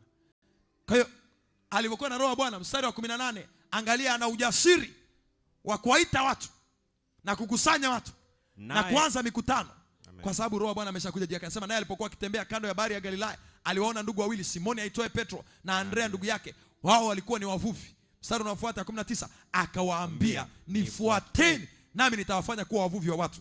Nini Yesu kinakupa ujasiri? Roho wa Bwana ameshakuja juu yangu na nimeshaona akianza kuniongoza. Amen. Bwana Yesu asifiwe sana. Amen. Samsoni alikuwa ni wa kawaida. Kusudi lake la uokozi ili aweze kuliishi, ilikuwa inabidi roho wa Bwana aje juu yake. Nasikia roho wa Bwana akaja juu ya Samsoni kwa nguvu. Akaja juu yake kwa nguvu. Akang'oa geti la mji akaondoka nalo. Akaja juu yake kwa nguvu, akampasua simba. Waamuzi 14 mstari wa 6. Roho wa Bwana akaja juu ya Samsoni kwa nguvu, akampasua simba kama mwanambuzi. Kwa hiyo kuliishi, ndio maana mtu anaweza akawa anajua kabisa Mungu ameniitia kitu fulani, ila kila akijaribu kupambana akifanya hilo jambo, kila akijaribu kupambana hafanikiwi, anajaribu kupambana hatoboi, anajaribu kupambana aliendi, anajaribu kusukuma. Anasema pastor, mbona Mungu aliniambia, kwa nini sipati matokeo? Roho wa Bwana hajakaa vizuri juu yako. Akikaa vizuri juu yako, unayaweza mambo yote. Aya, twende kipengele kingine. Roho wa Bwana akiwa ndani yako, kazi yake nini pia akiwa ndani yako? Kazi yake ni kukuhuisha. Anakuhuisha wewe. Anakuhuisha. He revives you. Na kwenye kukuhuisha, anakuhuisha maeneo matatu. He revives your spirit, he revives your soul, he revives your body, your flesh. Anauisha roho yako, anauisha mwili wako, anauisha na nafsi yako. Umeinuliwa juu sana. Nimemkumbuka baba yangu. Kupita miungu yote. Nimemkumbuka baba yetu. Baba yetu. Yanda rabashanda. Mandaraka paradabaya. Bwana Yesu asifiwe sana. Nimesema roho wa Bwana, sasa ngoja nirudi sasa. Roho wa Bwana anapokuja ndani yako, anafanyeje? Anakuuisha. Na nimekuambia anakuuisha maeneo matatu. Kwanza anauisha roho yako. Nikisema kuuisha roho yako, kuna watu ambao roho zao, angalia Hesabu 11 mstari wa 6. watu walikuwa wanalalamika. Hesabu 11 mstari wa 6, watu walikuwa wanalalamika, wanasema roho zetu zimekauka, our spirits are dry. Angalia, wanasema, wanamlalamikia Musa, wanamwambia lakini sasa roho zetu zimekauka, we are very dry.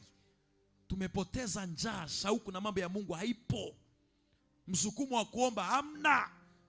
Mtu anakuambia pastor, najisikia mkavu rohoni, anajaribu kumaanisha ni kwamba roho ya Bwana haiko ndani yake.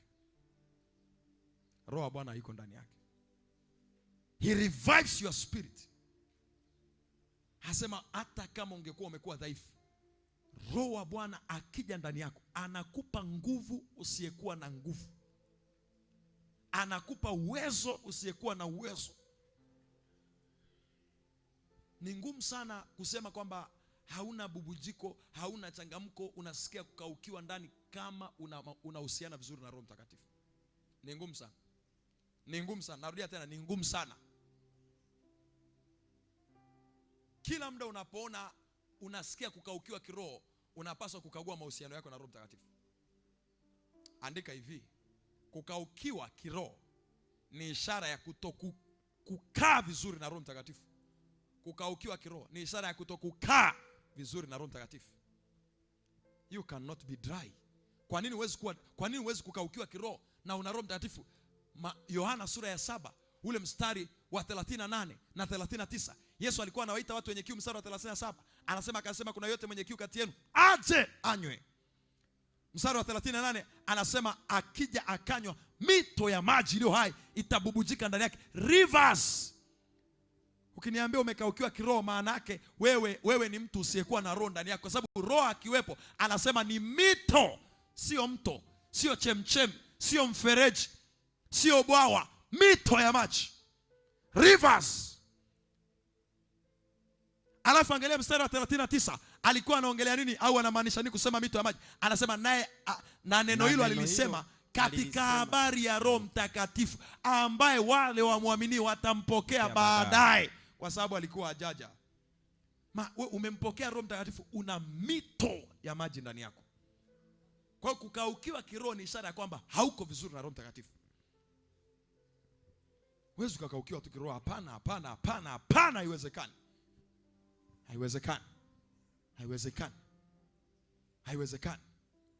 Haiwezekani ukakaukiwa kiroho. Lakini eneo la pili, roho wa Bwana anauisha nafsi yako. Daudi anasema huniuisha nafsi yangu. Zaburi 23 ule mstari wa 2 na wa 3. Huniuisha nafsi yangu. Bwana ni mchungaji wangu, sitapungukiwa na kitu.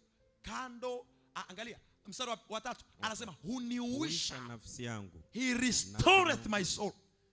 Anarejesha, anauisha. He revives your soul. Roho wa Bwana akiwa ndani yako anauisha nafsi yako, na kuanzia hapo ndo anaanza kukuongoza. Roho wa Bwana hamuongozi mtu ambaye nafsi yake imekufa. Yaani ni kama vile amekufa kwenye mambo ya Mungu, amekufa. Uwepo wa Roho Mtakatifu ndani yako unauisha nafsi yako. Alafu eneo la 3 ni kuuisha mwili wako. Warumi sura ya 8 mstari wa 11.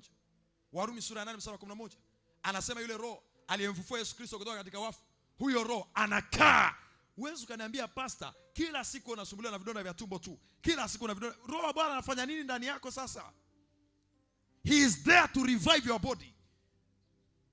Mimi kuna wakati naenda kulala, namwambia Roho wa Bwana, leo nimechoka na sihitaji kulala sana. Huu mwili wangu huu uishe. Umesema ya kwamba utanirejeshea ujana kama tai.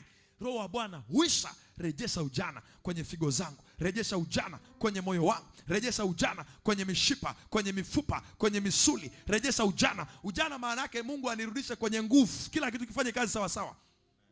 Sema Roho wa Bwana ni uishe. Kwa sauti, Roho wa Bwana ni uishe katika jina la Yesu. Sema tena kwa sauti na kutoka ndani, Roho wa Bwana huisha roho yangu, huisha nafsi yangu, huisha mwili wangu katika jina la Yesu. Na leo umeuishwa katika jina la Yesu. Nasema tena umeuishwa katika jina la Yesu. Amen. Nasema tena umeuishwa katika jina la Yesu. Amen. Kwa hiyo Roho wa Bwana akiwa ndani yako ndo analeta uamsho wa ndani, uamsho wa ndani, uamsho wa ndani. Ukisikia uamsho, kabla ya kuwa ule uamsho wa wengi, unaanza kuwa uamsho wa mtu mmoja mmoja. Na uamsho wa mtu mmoja mmoja ni Roho wa Mungu kuwa ndani ya mtu, na anaanza kazi ya kuuisha. Halafu eneo hilo la kiroho pia, au kuisha roho yako, Roho wa Bwana atakuwa anakuisha. Ukitaka ratiba za mambo zikitaka kufa, anakurevive. Nakumbuka jana kama sio juzi, nilikuwa nimechoka. Nimetoka na mizunguko yangu huko, nimefika nyumbani nimechoka, very tired. Nifika nyumbani saa 7 kasoro. Halafu sasa nilikuwa nimeweka maombi ya saa 9. Yale maombi yetu ya saa 9 tumeanza. Sasa saa 7 ile nikasema, Roho wa Bwana, hii saa 7 nikilala nitaweza kuamka kweli saa 9 kamili? Katika kujishauri pale nikasema ngoja nisikilize mahubiri. Kusikiliza mahubiri, nikiwa nasikiliza nikapitiwa na usingizi. Saa 8 na dakika 59.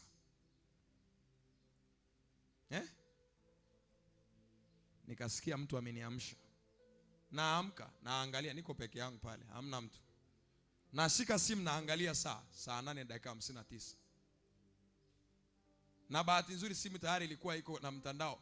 Nikaingia tu kwenye link, kwenye group nikabonyeza link, nikaenda moja kwa moja kwenye maombi. Ila najua kwa hali ya kawaida mimi nisingeweza kuamka huo muda. Nisingeweza. Roho wa Bwana ndo anayekuisha kwa hizo ratiba. Amen. Angalia. Roho wa Bwana akiwa juu yako, akiwa ndani yako anakuisha wewe. Akiwa juu yako anakusaidia uweze kuwauisha wengine. Akiwa juu yako anakusaidia uweze kuwauisha wengine. Kwa hiyo mtu atakayeweza kutembea akaenda mahali akapeleka uamsho, ni mtu ambaye Roho wa Bwana yuko juu yake. Ni kiwango kimoja wewe kuweza kuomba masaa mengi, na ni kiwango kingine kufanya watu waombe masaa mengi. Nakwambia mimi nimewahi kuomba masaa mengi, ila kuna watu nikijitahidi watu waombe masaa mengi najikuta tu nakasirika. Kwa nini hawezi kuomba? Ni mpaka Roho wa Bwana alivyokuja juu yangu ndio watu wengine watu walimwambia hivi Petro. Angalia, Roho wa Bwana alipokuja juu ya Petro kwenye Matendo sura ya 2, alipokuja juu ya Petro, bila asema kitabu cha Matendo ya Mitume sura ya 2 ule mstari wa 3 na wa 4. Ukianza mstari wa kwanza asema ilipofika siku ya Pentekoste.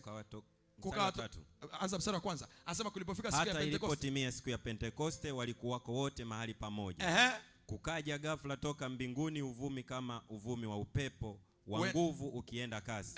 Ukaijaza nyumba yote waliokuwa wameketi. Mstari wa 3 angalia. Kukawatokea ndimi zilizogawanyikana kama ndimi za moto uliowakalia kila mmoja wao. Kila mmoja uliowakalia. Kukalia sio ulioingia ndani yao, uliowakalia maana yake ulikaa juu yao. Angalia nini kilitokea mstari wa 4. Baada wote wakajazwa Roho Mtakatifu. Kama Roho alivyowajalia kufanyaje? Wakaanza kusema kwa lugha nyingine kama Roho alivyowajalia kutamka. Sasa walivyouishwa wao, Roho wa Bwana alivyokuja juu yao. Mstari wa 37 ndio Petro alikuwa akiongea, watu wanasikia mioyo inawaka moto. Mstari wa 37, Matendo 2 mstari wa 37 aliposikia wakachomwa mioyo yao. Maana yake atakayepeleka uamsho kwa watu wengine ni mtu ambaye sio tu Roho wa Bwana alikuwa ndani yake, amekuja juu yake. Uamsho ni ishara ya kwamba Roho wa Bwana tayari yuko ndani yako na amejaa, overflow kiasi kwamba tayari yuko juu yako. Wewe ndio mtu ambaye ukiingia mahali unaamsha watu wengine. Amen. Unaamsha roho watu wengine. Amen. Tikisa jirani yako, mwambie Roho wa Bwana aje juu yako. Roho wa Bwana aje juu. Uweze kuamsha watu wengine. Katika jina la Yesu. Angalia hapa. Isaya 61 mstari wa kwanza hadi wa 3. Isaya 61 mstari wa kwanza hadi wa 3. Anasema, huyu ni Isaya anaandika, anasema Roho wa Bwana amenipaka mafuta ili niwahubiri maskini habari njema. Roho ya Bwana juu yangu kwa sababu amenitia mafuta niwahubiri maskini wanyenyekevu habari njema. Amemtia mafuta maana yake amekuja juu yake ili aweze kuwahubiria wengine, aweze kuwahamsha wengine, kuwauisha wengine. Angalia alafu nini kinatokea? Amenituma ili kuwaganga waliovunjika moyo. Waliovunjika moyo wanahitaji uamsho kwenye nafsi. Kwa hiyo nitawaganga kwa sababu Roho wa Bwana tayari yuko juu yangu. Kuwatangazia mateka uhuru wao. Ninaweza nikawafungua waliokuwa wamechukuliwa mateka kwa sababu Roho wa Bwana yuko juu yangu. Na waliofungwa habari za kufunguliwa kwao. Na kutangaza mwaka wa Bwana uliokubaliwa. Ninaweza kutangaza majira mapya kwenye maisha ya watu kwa sababu Roho wa Bwana yuko juu yangu. Na siku ya kisasi cha Mungu wetu na kuwafariji wote waliao. Na kuwafariji wote waliao, kwa sababu Roho hiyo kuwafariji ndio hiyo kupeleka tu uamsho. kwa sababu roho wa Bwana yuko juu yangu. Mstari wa 3 nataka kuagiza hao walio katika Sayuni wapewe taji ya maua badala ya majivu. Nitawaendea watu ambao wana taji za majivu. Wapo kwenye maombolezo, wana taji za majivu. Nitaagiza wapewe taji za maua. Unajua, kwa sababu roho wa Bwana yuko juu yangu, naagiza mahali ambapo ungepewa taji ya majivu, upewe taji ya maua katika jina la Yesu. Amen. Nasema tena, upewe taji ya maua mwaka huu katika jina la Yesu. Amen. Upewe taji ya maua mwaka huu katika jina la Yesu. Amen. Anasema, angalia kingine naagiza leo. Anasema na mafuta ya furaha badala ya maombolezo. Upokee mafuta ya furaha badala ya maombolezo katika jina la Yesu. Mahali pa kulia wewe ufurahi kwa jina la Yesu. Amen. Na weka mafuta ya shangwe juu yako kupita wengine wote katika jina la Yesu. Amen. Nasema mafuta ya shangwe yaje juu yako katika jina la Yesu. Amen. Alafu nini kinatokea? Nasema na vazi la sifa badala ya roho nzito. Maana yake ule uzito wa rohoni unaondolewa. Na agiza kwa jina la Yesu ya kwamba uzito wa rohoni ukuachilie, na uvikwe vazi la sifa, uvikwe vazi la ibada, uvikwe vazi la maombi, uvikwe tena neema ya kuamka usiku na kuomba. Na agiza malaika wa Bwana wakuvike vazi jingine kwa mamlaka ya jina la Yesu. Kila uliyekuwa hapa, uliyekuwa unatembea kwenye maombolezo, uliyekuwa unatembea kwenye kilio, uliyekuwa unatembea kwenye uzuri, uliyekuwa roho yako imekuwa nzito, roho yako imeumizwa, ina uchungu, roho wa Bwana amekuja juu yangu ili niamrishe ya kwamba usipewe maombolezo, upewe mafuta ya furaha, usipewe huzuni, upewe changamko la moyo kwa mamlaka ya jina la Yesu. Naamrisha kwa jina la Yesu, huu mwaka 2026 hautatembea na roho nzito, hautatembea na mizigo, hautatembea na mizigo. Naiweka kando kwa jina la Yesu na kuvika vazi la sifa. Utaimba asubuhi, utaimba mchana, utaimba jioni, utaimba usiku kwa jina la Yesu. Kutokea kwenye ibada hii urudi ukiwa na changamko katika jina la Yesu. Amen. Kutokea kwenye ibada hii urudi ukiwa na mafuta ya furaha katika jina la Yesu. Amen. Kutokea kwenye ibada hii urudi ukiwa na taji ya maua kwa jina la Yesu. Amen. Anza kukaa kidogo. So mwenye roho wa Bwana anaweza kuuisha wengine ambaye roho wa Bwana yuko juu yake. Ala, twende haraka haraka. Twende haraka haraka. Twende haraka haraka. Nadhani kuna kitu kilikuwa cha kumalizia hapo kwenye Isaya 61. Malizia hapo. Wapate kuitwa miti ya haki iliyopandwa na Bwana. Wapate kuitwa miti ya haki iliyopandwa na Bwana ili atukuzwe. Yesu anasema roho wa Bwana yuko juu yangu, amenipaka mafuta. Anasema habari za Yesu wa Nazareti, jinsi Mungu alivyomtia mafuta kwa Roho Mtakatifu na kwa nguvu, akaenda huko na huko akihubiri habari njema na kuwafungua wote walionewa. Kwa hiyo unaweza ukauisha wengine kama roho wa Bwana amekuja juu yako. Ila akiwa ndani yako ni kwa ajili yako. Ndio maana mimi roho wa Bwana akiwa juu yangu na siwekezi muda binafsi wa mahusiano yangu na roho wa Bwana pia aliye ndani yangu. Utashangaa nasaidia wengine wanapona, lakini mimi naendelea kuteseka. Nasaidia wengine wanainuka kiuchumi, lakini mimi naendelea kustruggle kiuchumi. Mimi kila muda ninapoona watu kuna mtu anapiga, nimemuombea, nimemfundisha au nimemsaidia alafu akapiga hatua fulani ambayo na mimi naitafuta, sianzagi kujiquestion, ni Mungu aliyemsaidia.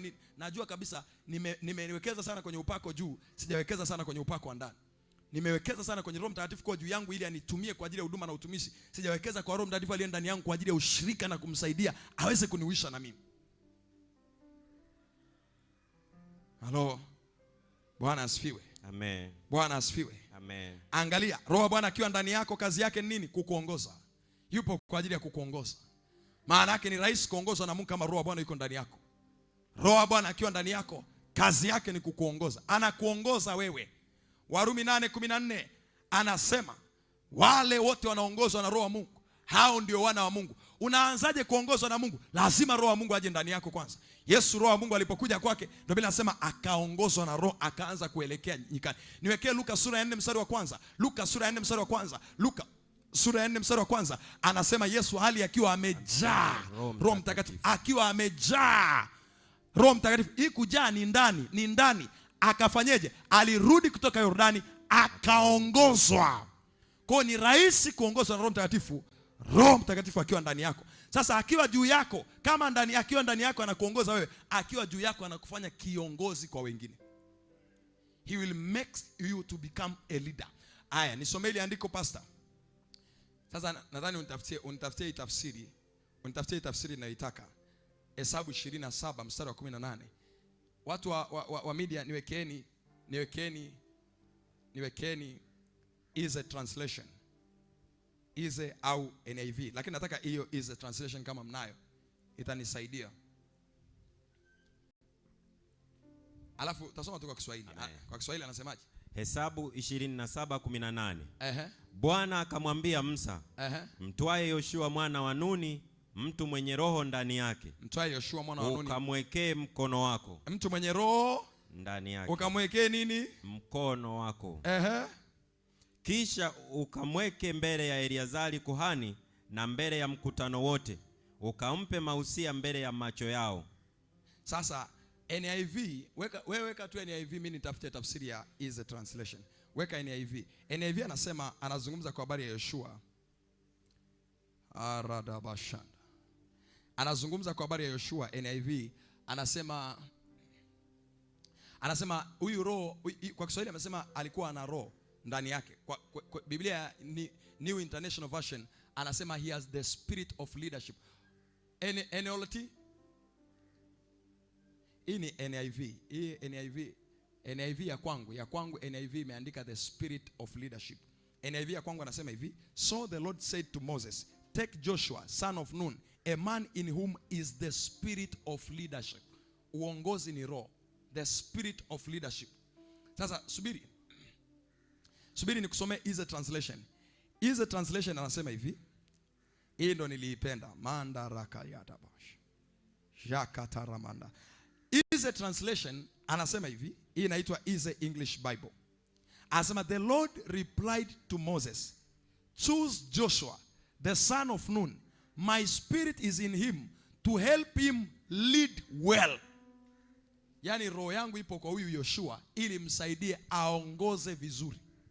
Aongoze vizuri. Musa alikuwa kiongozi kwa sababu roho wa Bwana alikuwa ndani yake na alikuwa juu yake. Angalia, ukisoma Hesabu sura ya 11 kuanzia mstari wa 16 mpaka mstari wa 30, utaona Biblia inasema Musa alipotaka kuchagua watu ili wasaidiane naye kuongoza watu. Biblia inasema Mungu alimwambia Musa, nitafutie wazee 70 alafu mimi nitaichukua roho iliyoko ndani yako nitaihamishia kwao ili waweze kuongoza pamoja naye. Hesabu 11 mstari wa 16. Maana yake ni kwamba for you to become a leader, hasa mtu ambaye utawaongoza watu wa Mungu. Haui mtu ambaye unaongoza watu wa Mungu kwa sababu tu unajisikia. No, kwa sababu kuna ujazo wa roho wa Bwana juu yako. Anasema so the Lord said to Moses, choose 70 leaders of Israelites. Anasema and bring them to the tent of meeting. Maana kwa walete kwenye hema ya kutania. Anasema you must know that they are the leaders and officers that people respect. Unatakiwa ujue ni watu ambao, wale watu ambao wanaheshimiwa na wachagua watu ambao wanaheshimiwa na watu. Anasema and bring them to stand with you. Walete wasimame hapo imani au wakae hapo imani pamoja nawe. Mstari wa 17. Anasema then I will come down, I will speak with you there. Nitakuja na mimi nitazungumza na wewe hapo. Anasema and then I will take some of the authority of my spirit that I gave to you. Nitachukua sehemu ya mamlaka ya roho ambaye nimemweka ndani yako, nimemweka kwako. Anasema I will share it with them, then they will help you to lead the people. Viongozi wa kanisa, kuongoza watu bila kuwa na Roho Mtakatifu ni kupeleka watu mbali na maono ya Mungu. You cannot lead well if you don't have the Holy Spirit upon you. Lazima roho wa Bwana aje juu yako, ndio hapo utaweza kuongoza watu. Hata hiyo biashara yako unayoiongoza inahitaji roho wa Bwana akae juu yako vizuri uweze kuiongoza. Unataka kuwa baba kwenye familia, lazima roho wa Bwana akae juu yako vizuri, kwa sababu wewe unamwakilisha Kristo kwenye ndoa yako. Bila nasema Kristo ni kichwa cha kanisa, maana yake na wewe ni kichwa cha mkeo. Sasa for you to be, ili uwe kichwa kizuri wa baba, ili uwe kichwa kizuri, lazima roho wa Bwana akae juu yako vizuri. Geuke mbaba mmoja au kijana mmoja wa kiume ambaye atakuwa baba, mwambie ili uwe baba vizuri, lazima roho wa Bwana akae juu yako vizuri. Mwambie ili muda tunapoomba na kunena kwa lugha asiwe anatushangaa. Huwezi kuomba mwanaume, huwezi kuomba lisali moja mwanaume na unataka kuwa kiongozi. Yaani kuanzia kiongozi wa familia yako itakushinda. Wanaume sasa wameamua kunikazia sura. Wanaume nibadilishe mada. Huwezi kuomba vizuri. Yaani unasema mimi mke wangu atamaliza kila kitu. Mimi mke wangu bwana hilo anaombaga. Mke wangu anaombaga, nyie acheni. Yaani mimi naweza nisiweze kuomba ila mke wangu anaombaga. Wewe huwezi kuwa kiongozi mzuri wa hiyo familia. Ni kiongozi kipofu. Anaweza kawa anamuongoza mtu anayeona. Yule Abigaili aliolewa na jamaa mmoja ambaye alikuwa ni mpumbavu na upumbavu wanao, Nabali. Yaani Abigaili kwa sababu ni mtu wa Mungu mzuri, alikuwa yani yeye anajua kabisa huyu mzee wangu ni mpumbavu, lakini sasa nilishajikoroga. Sasa nitafanyaje sasa? Ni mpumbavu na upumbavu wanao. Japo sio sifa nzuri kumuongea mume wako mbele za watu. Muongee mbele za Mungu. Mungu amsaidie. Usimuongee mbele za watu.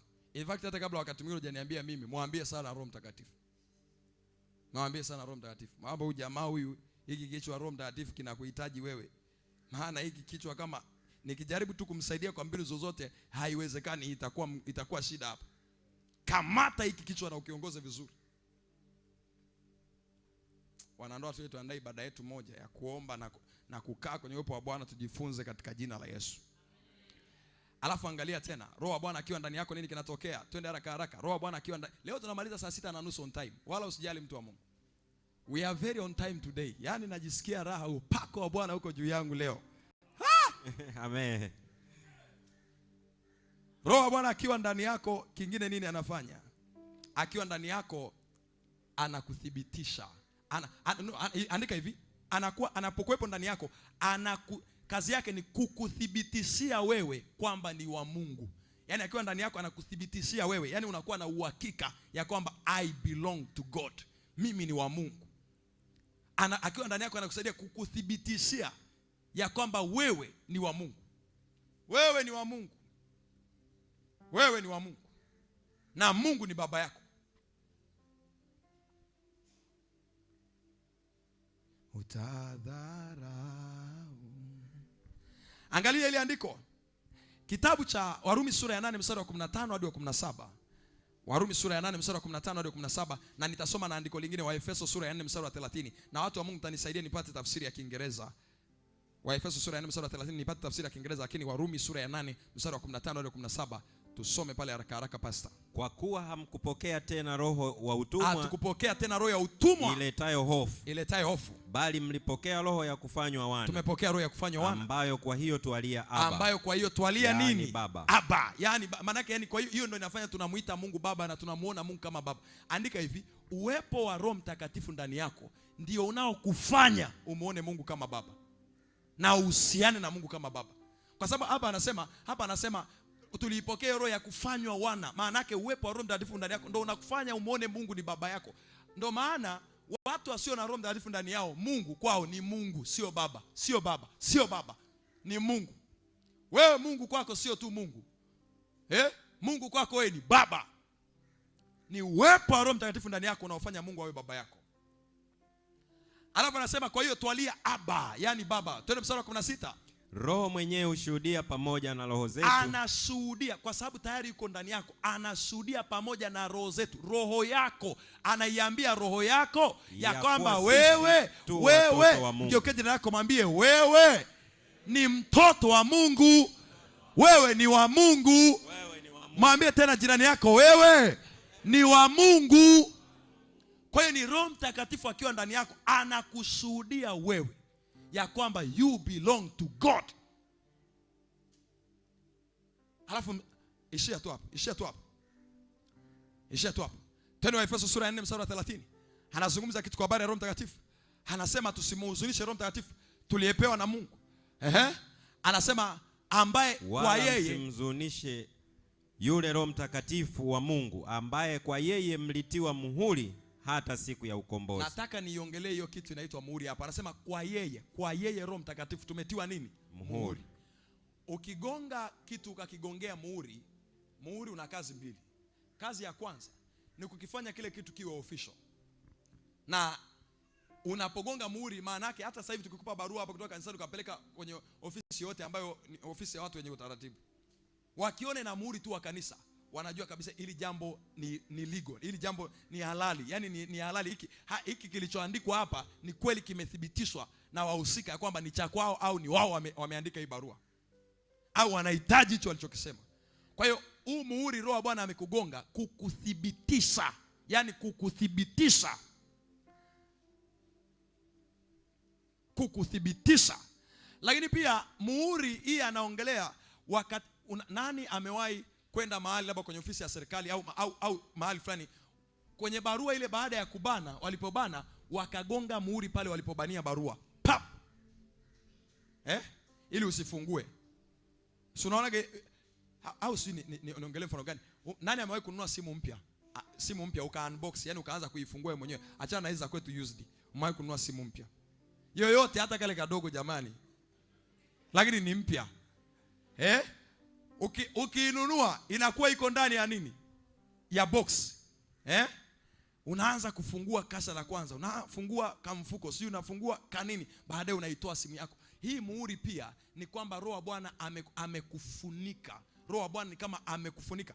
Ngoja nisome hapa, nimeandika mambo mawili hapa. Cha kwanza hilo neno seal kwa Kiingereza niweke hilo neno. Anasema Roho wa Bwana, Roho Mtakatifu ametuwekea seal. Hii seal ni kama ile chapa, ni kama kitu fulani. Unajua kitu kikiwa kijafunguliwa unakuta kuna chapa. Hata ndoo ya mafuta, wakina mama mnaopika nyumbani, umenunua ndoo ya mafuta ya lita 20. Ili ujue kwamba ya mafuta ni kweli kabisa yametimia, lazima ukute kuna kale kamkanda fulani kale kamezungukia pale. Ni kweli sio kweli? Kwa hiyo kale kamkanda ni kamkanda pia ka usalama, kwamba hiki kitu hiki ni kamili. Yaani waliotengeneza wanajua kabisa kama tulivyosema ni lita 20 ndivyo kilivyo. Sasa hapa anasema and do not grieve the Holy Spirit, as but seek to please him, by whom you were sealed and marked.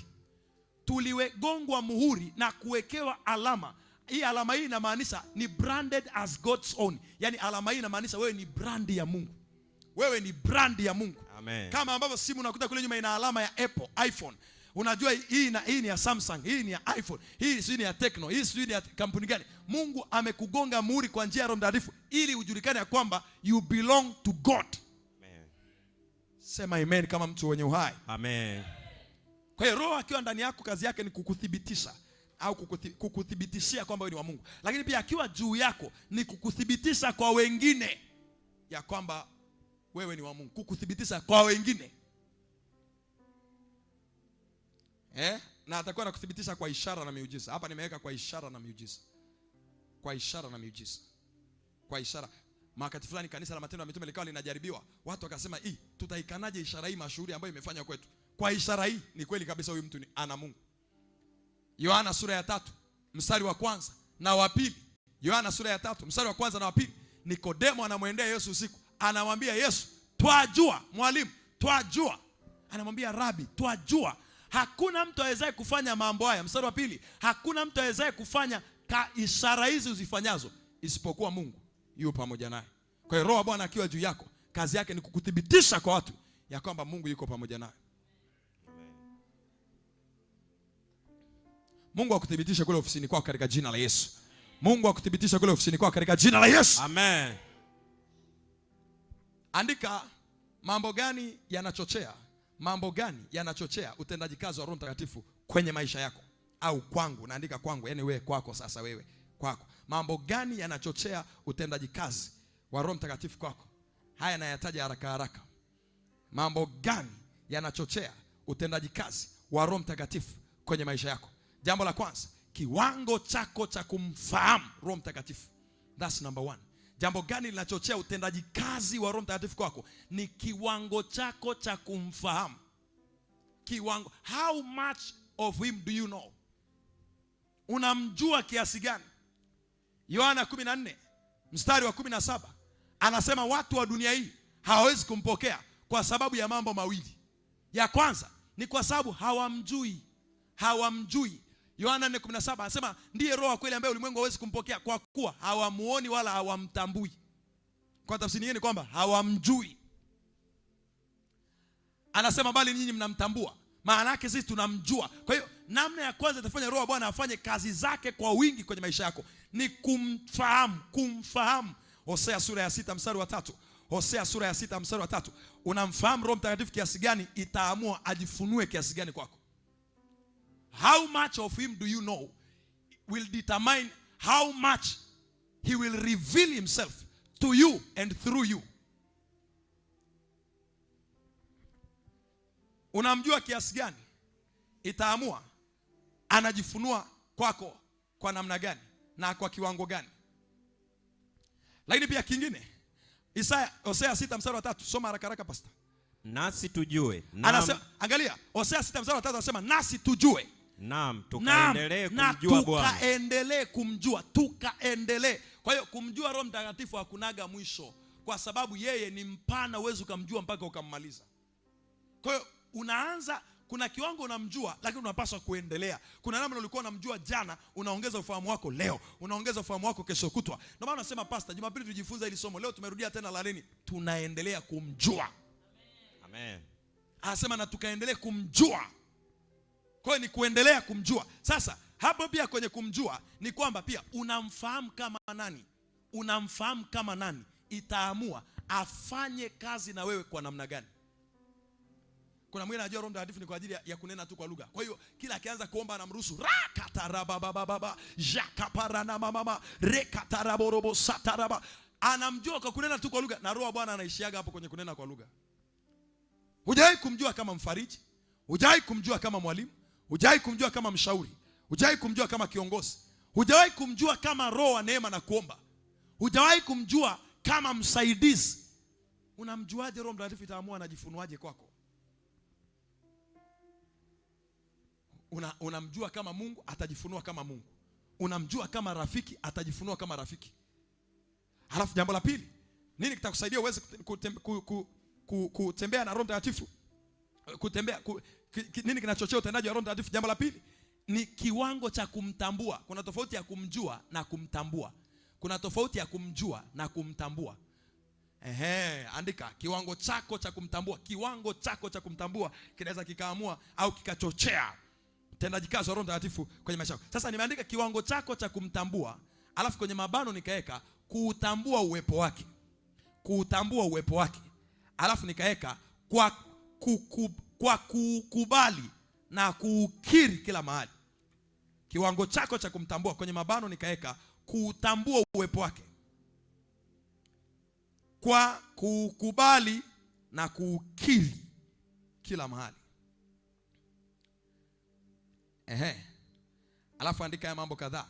Kiwango cha kumtambua nikasema kuutambua uwepo wake kwa kukubali na kukiri kila mahali. Andika ya mambo kadhaa.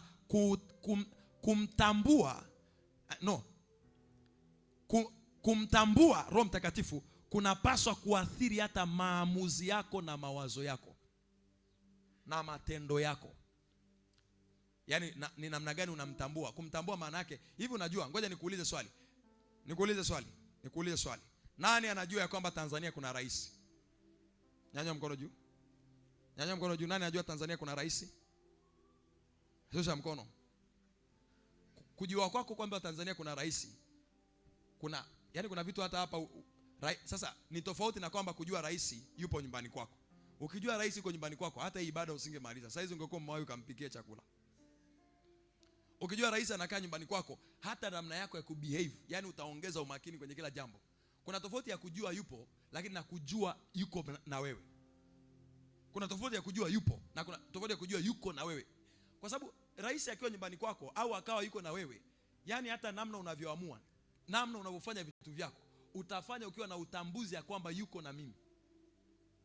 Mwingine anaweza katoka hapa akaenda labda kwenye vitu vya ovyo ovyo, kwa sababu kuna namna hujamtambua ya kwamba yuko na mimi na anatembea na mimi.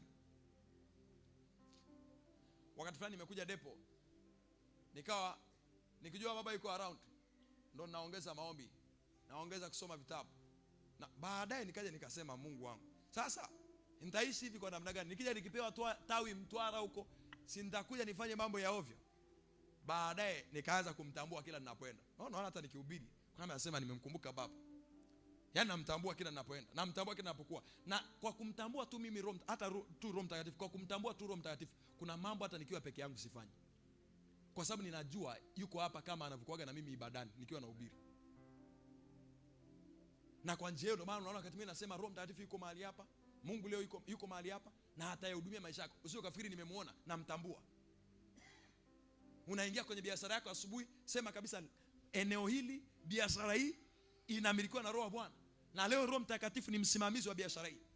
Onyesha kumtambua, kwa sababu hafanyi kazi kama umtambui. Mtambue. Kwenye ndoa hii Roho wa Bwana yupo, kwenye biashara hii, kwenye nyumba hii, nyumbani kwako Roho wa Bwana yupo.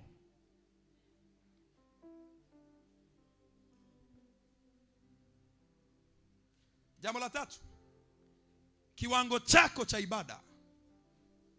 Kiwango chako cha ibada kinaweza kuamua na kuchochea utendaji kazi wa Roho Mtakatifu kwenye maisha yako. Matendo ya Mitume sura ya 13 mstari wa 1 na wa 2 na wa 3 anasema katika kanisa moja huko Antiokia walikuwa hapo walimu na manabii, walikuwa wamekaa pamoja. Anasema wakimfanyia, mstari wa 2, walikuwa wakimfanyia Bwana ibada. Walipokuwa wakifanya ibada, Roho Mtakatifu akasema, nitengeeni Barnaba na Sauli. Lakini walikuwa wakifanyaje? Kwanza mstari wa 1, mstari wa 2 anasema basi walipokuwa wakimfanyia Bwana ibada kwa kufunga, Roho Mtakatifu akasema. Nini kinamchochea Roho Mtakatifu aongee? Nini kinamchochea Roho Mtakatifu afanye kazi? Ni ibada. Nikisema ibada naongelea mambo manne. Cha kwanza, muda wako na neno. Naongelea muda wako na neno. Muda wako na neno ni muda wa ibada. Wewe unafikiri tu ibada ni kuomba tu. Ibada sio kuomba tu. Ibada sio kusifu tu. Muda wako na neno ni muda wa ibada, kwa sababu ni muda ambao unahusiana na Mungu. Muda wako na neno, lazima uwe na muda na neno ukiwa nyumbani. Lakini cha pili, lazima uwe na muda. Lazima uwe na muda wa kuomba na kufunga. Maombi na mifungo ni maisha ya ibada. Yanaweza kumactivate Roho Mtakatifu au kumchochea afanye kazi kwa namna isiyokuwa ya kawaida kwenye maisha yako. Yesu Roho wa Bwana alipokuja juu yake, alianza mfungo wa siku 40. Na alipochochea, angalia, alipofunga siku 40, Luka sura ya 4 mstari wa 14, alipofunga siku 40, Luka sura ya 4 mstari wa 14, akarudi akiwa anatembea kwenye nguvu za Roho. Anatembea kwenye nguvu za Roho. Amejua namna ya kuzitibua na kuziamsha. Yesu akarudi kutoka kule mlimani, akaenda kwa nguvu za Roho. Nini kimeleta nguvu za Roho kazini? Ibada, maisha ya ibada. Aketie mahali pasiri pake aliye juu, atafunikwa na uvuli wa mbawa zake. Wepo wa Roho Mtakatifu utamwatamia huyo mtu. Na kila atakapoenda, kuna nguvu za Mungu zinaenda naye. Angalia, jambo lingine hapo kwenye ibada ni sifa na kuabudu. Jambo lingine hapo kwenye ibada ni sifa na kuabudu. Lazima uwe mtu wa kusifu na kuabudu. Paulo na Sila wakiwa gerezani wanajua kitu kinaamsha nguvu za Roho Mtakatifu na Roho wa Bwana. Mahali alipo Roho wa Bwana ndipo penye uhuru. Kwa hiyo tukiweza kuminvoke Roho wa Bwana akaja hapa kwa njia ya kusifu na kuomba, kusifu na kuomba, uwepo wa Roho wa Bwana utakuja na kuna muujiza mkubwa utatokea. Wakaanza kusifu na kuomba. Kusifu na kuomba. Kusifu na kuomba. Jambo lingine linamwamsha Roho Mtakatifu afanye kazi ndani yako na kumchochea. Jambo lingine la nne, kiu na shauku. In fact nimeandika kiu kwenye maana, nikaandika shauku na njaa. Shauku na njaa. Leo tuna kizazi cha watu ambao they have lost the passion for God. Wamepoteza kiu na Mungu, wamepoteza kiu na mambo ya Mungu. Palikuwa na mzee mmoja anaitwa Simeoni ambaye alikuwa na kiu ya kumuona Bwana Yesu, ya kumuona Mwokozi amezaliwa. Huyu mzee kwa sababu alikuwa na kiu, akaingia kwenye mifungo isiyoisha, kwenye maombi yasiyo na kikomo. Palikuwa na mwanamke mwingine pia wakati huo, naye alikuwa na kiu ya kumuona Bwana Yesu, anaitwa Ana binti Fanuel. Na kwa sababu ya kiu na njaa aliyokuwa nayo, naye pia akaingia kwenye maombi na mikesha isiyoisha. Akaachana habari za kuolewa na mambo mengine ya maisha yake, akaanza kumtafuta Bwana. Palikuwa na mtu mwingine mwenye kiu na shauku anaitwa Zakayo, akatoka nyumbani mwake.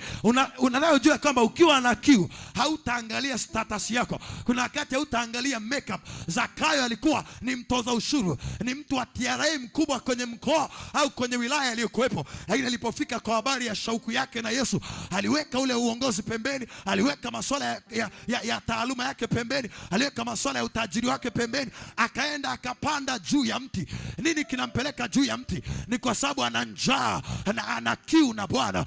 Na kuombea kwa mamlaka ya jina la Yesu, ile kiu yako iliyokuwa imekufa, iliyokuwa imepotea, iliyokuwa imekauka, iliyokuwa imeisha, leo irejee kwa jina la Yesu. Nasema irejee kwa jina la Yesu.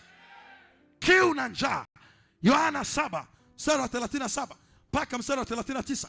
Yesu anasimama anasema kama kuna mtu mwenye kiu na aje anywe. Maana yake maji ambayo ni Roho Mtakatifu ni kwa ajili ya watu wenye kiu. Maji na mito ya maji ambayo ni Roho Mtakatifu ni kwa ajili ya watu wenye kiu. Na kuombea kwa mamlaka ya jina la Yesu, kiu yako haitaisha. Haitaisha ukiwa kijana, haitaisha ukiwa kwenye ndoa, haitaisha ukitajirika, haitaisha ukiwa mzee, kwa jina la Yesu. Amen. Musa anapanda mlimani, ana umri wa miaka 80. Anapanda mlimani, yeye ni tofauti na wazee wengine, na akiwa mlimani anafunga siku 40 za kwanza, siku 40 za pili. Njaa yake ni kumwambia Bwana, uso wako uende pamoja nami, usipoenda pamoja nami usinitoe mahali hapa. Njaa ya Musa sio miujiza, ni kumwona Bwana. Njaa ya Musa sio matendo makuu, ni kukaa pamoja na Bwana. Na Mungu akaona isiwe shida, akamwambia Musa, utanijengea hema ili sasa nikae katikati yenu, maana umening'ang'ania sana. Utanijengea hema ili nikae katikati yenu, na kuombea kwa damu ya Yesu. Njaa yako itakuwa kali kila asubuhi, shauku yako haitaisha kila mchana. Njaa yako kwa Bwana haitaisha kila jioni, kwa jina la Yesu. Amen. Hutapoteza njaa yako. Amen. Hutapoteza kiu yako. Amen. Jambo lingine la tano linafanya Roho wa Bwana afanye kazi kwenye maisha ya mtu kwa namna isiyokuwa ya kawaida. Ni mtu ambaye anayatoa maisha yake, anatoa vitu vyake kwa ajili ya kuvuna roho za watu. Kila anayevuna roho za watu ni mtu atakayetembea na Roho wa Bwana. Biblia inasema Roho wa Bwana atakuja juu yenu, atawafanya kuwa mashahidi. Maana yake moja ya sababu ya ujio wa Roho wa Bwana ni uvunaji wa roho za watu. Kila ambaye atasema sitakwenda Jumapili kanisani bila kualika mtu mwingine, ni mtu ambaye Roho wa Bwana ataenda pamoja naye, na ishara hizi zitafuatana pamoja naye kwa jina la Yesu. Pepo atatoka, ataweka mikono juu ya wagonjwa, nao watapata afya. Atakula vitu vya kufisha, vyakula vya kufisha. Haya makasanda, hata watamtafuta wamdhuru, lakini hawataweza. Anasema and nothing shall by enemies harm you. Hakuna chochote kwa namna yoyote kitakuzuru wewe. Anakuombea katika jina la Yesu. Shauku yako ya kuvuna watu irejee ndani yako. Daudi anasema na alifurahi waliponiambia na twende nyumbani kwa Bwana. Maana yake ni kwamba Daudi alianza kwenda kanisani kwa kualikwa na watu. Kuna watu walimpitia wakamwambia twende. Njaa na kiu ya kuvuna roho za watu irejee ndani yako. Jambo la sita linaamsha na kuchochea uwezo wa Roho Mtakatifu ndani yako ni maisha ya haki na utauwa. Na kuombea katika jina la Yesu. Pale ulipo unaweza ukasimama ukaanza kuomba ndani ya dakika hizi. Mwambie Roho wa Bwana nisaidie. Nisaidie. Nisaidie Roho wa Bwana. Nisaidie Roho wa Bwana. Atembea na mimi tena. Nisaidie Roho wa Bwana. Njoo juu yangu tena. Nisaidie Roho wa Bwana. Haya kataraba. Kuna namna nilikupuuzia. Hakuna namna sikukupa nafasi. Hakuna namna sikukuchukulia kwa uzito. Lakini leo nimerudi. Yataparada. Yakapanaba. Rakadababa. Yakatarababa. Rakanamasanda. Hebu kila mmoja omba. Usimwangalie jirani yako. Roho wa Bwana ni kwa ajili yako. Niwe unayemhitaji. Mwambie Roho wa Bwana, sikukujua vizuri, ndio maana sikutembea nawe vizuri. Leo nimejua, nisaidie tena. Leo nimejua, niongoze tena. Leo nimejua, nipe tabia za Mungu tena. Leo nimejua, yadaba kasaya ekapa yadaba, nilizoea kwenda peke yangu, ninakuacha we nyuma. Leo nimejua sitaenda peke yangu, nitakwenda na wewe. Omba tena, omba tena. Ni dakika mbili za kububujika. Ni dakika mbili za kububujika. Bubujika tena. Hii ni unazungumza naye kama rafiki yako. Rafiki yangu Roho Mtakatifu, mpenzi wangu Roho Mtakatifu, ninarudi mahali pa ushirika. Ninarudi mahali pa ushirika. Ninarudi mahali pa ushirika. Shakataya ekaparadaba yatana makayaba randa katabadaba. Roho Bwana nisaidie, nisaidie, nisaidie. Shataradabaka. Omba mtu mmoja kwa jina la Yesu. Omba mtu mmoja kwa jina la Yesu. Mwambie Roho Bwana nisaidie. Nisaidie, nisaidie. Nataka uombe kutoka ndani. Roho Bwana nisaidie. Nisaidie.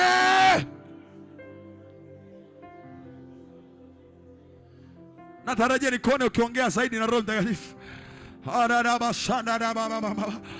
Nakutaka kwa mazungumzo zaidi. Zaidi.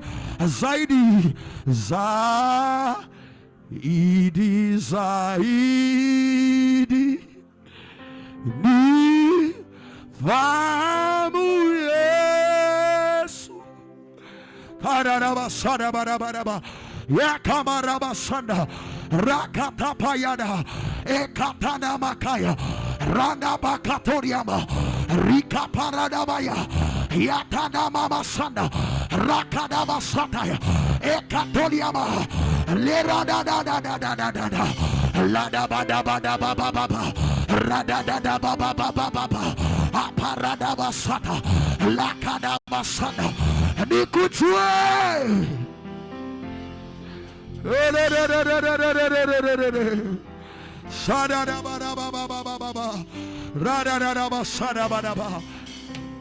kama uko hapa na unahitaji kuokoka ili upatanishe maisha yako na Yesu tena, nataka nitoe wito huu kwako. Kimbia tu hapa mbele haraka. Kapa yabadaba. Kama uko hapa unahitaji kuokoka, hujawahi kumpa Yesu maisha yako, lakini pia unahitaji kutengeneza na Roho wa Bwana tena, ramana masanda badabadaba, kimbia hapa mbele, tuna dakika chache. Zatarada basanda yakanda mama sakata yadaba rakaba baba sanda yakanda mama masata rekanda baraba baba ayatana na yanda rejesa tena moyo wa ibada elebo sataya yaraba kataba yadadia zataraba kataya kandarabo saya.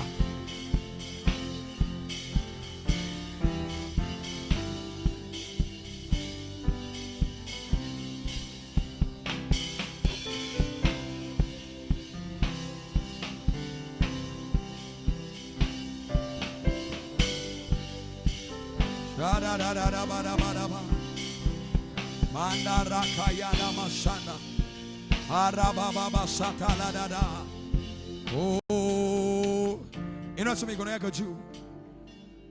Kama ulikuwa umepoteza shauku na Roho, ujae tena katika jina la Yesu. Naita tena nguvu za Roho Mtakatifu juu yako. Fungua tu moyo wako kwa sekunde chache. Fungua tu moyo wako. Roho wa Bwana anapita na kubatiza watu tena, na wengine unagongewa muhuri tena, muhuri wa umiliki. Ule muhuri ni ishara ya umiliki. Roho wa Bwana anakugongea ule muhuri tena wa ishara ya umiliki tena, na anarudisha tena mahusiano yako na Baba yako wa mbinguni. Unapokea neema tena ya kutembea kwenye maisha ya ibada, ya kutembea kwenye maisha ya ibada.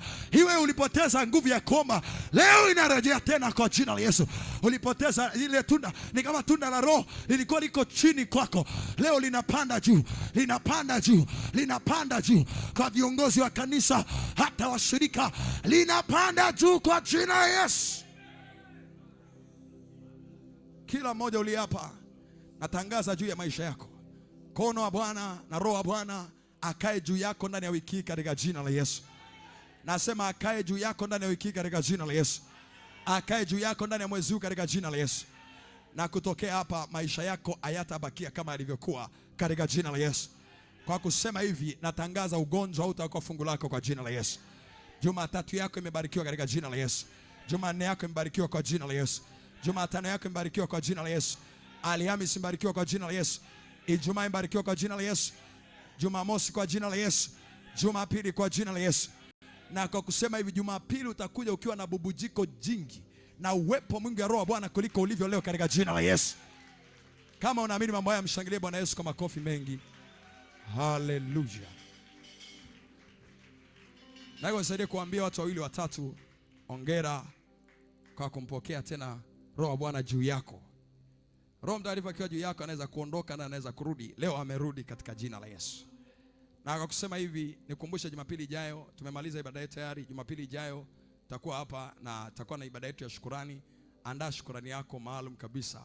Na shukrani hiyo inaweza ikawa kama malimbuko kwa Bwana ya mwezi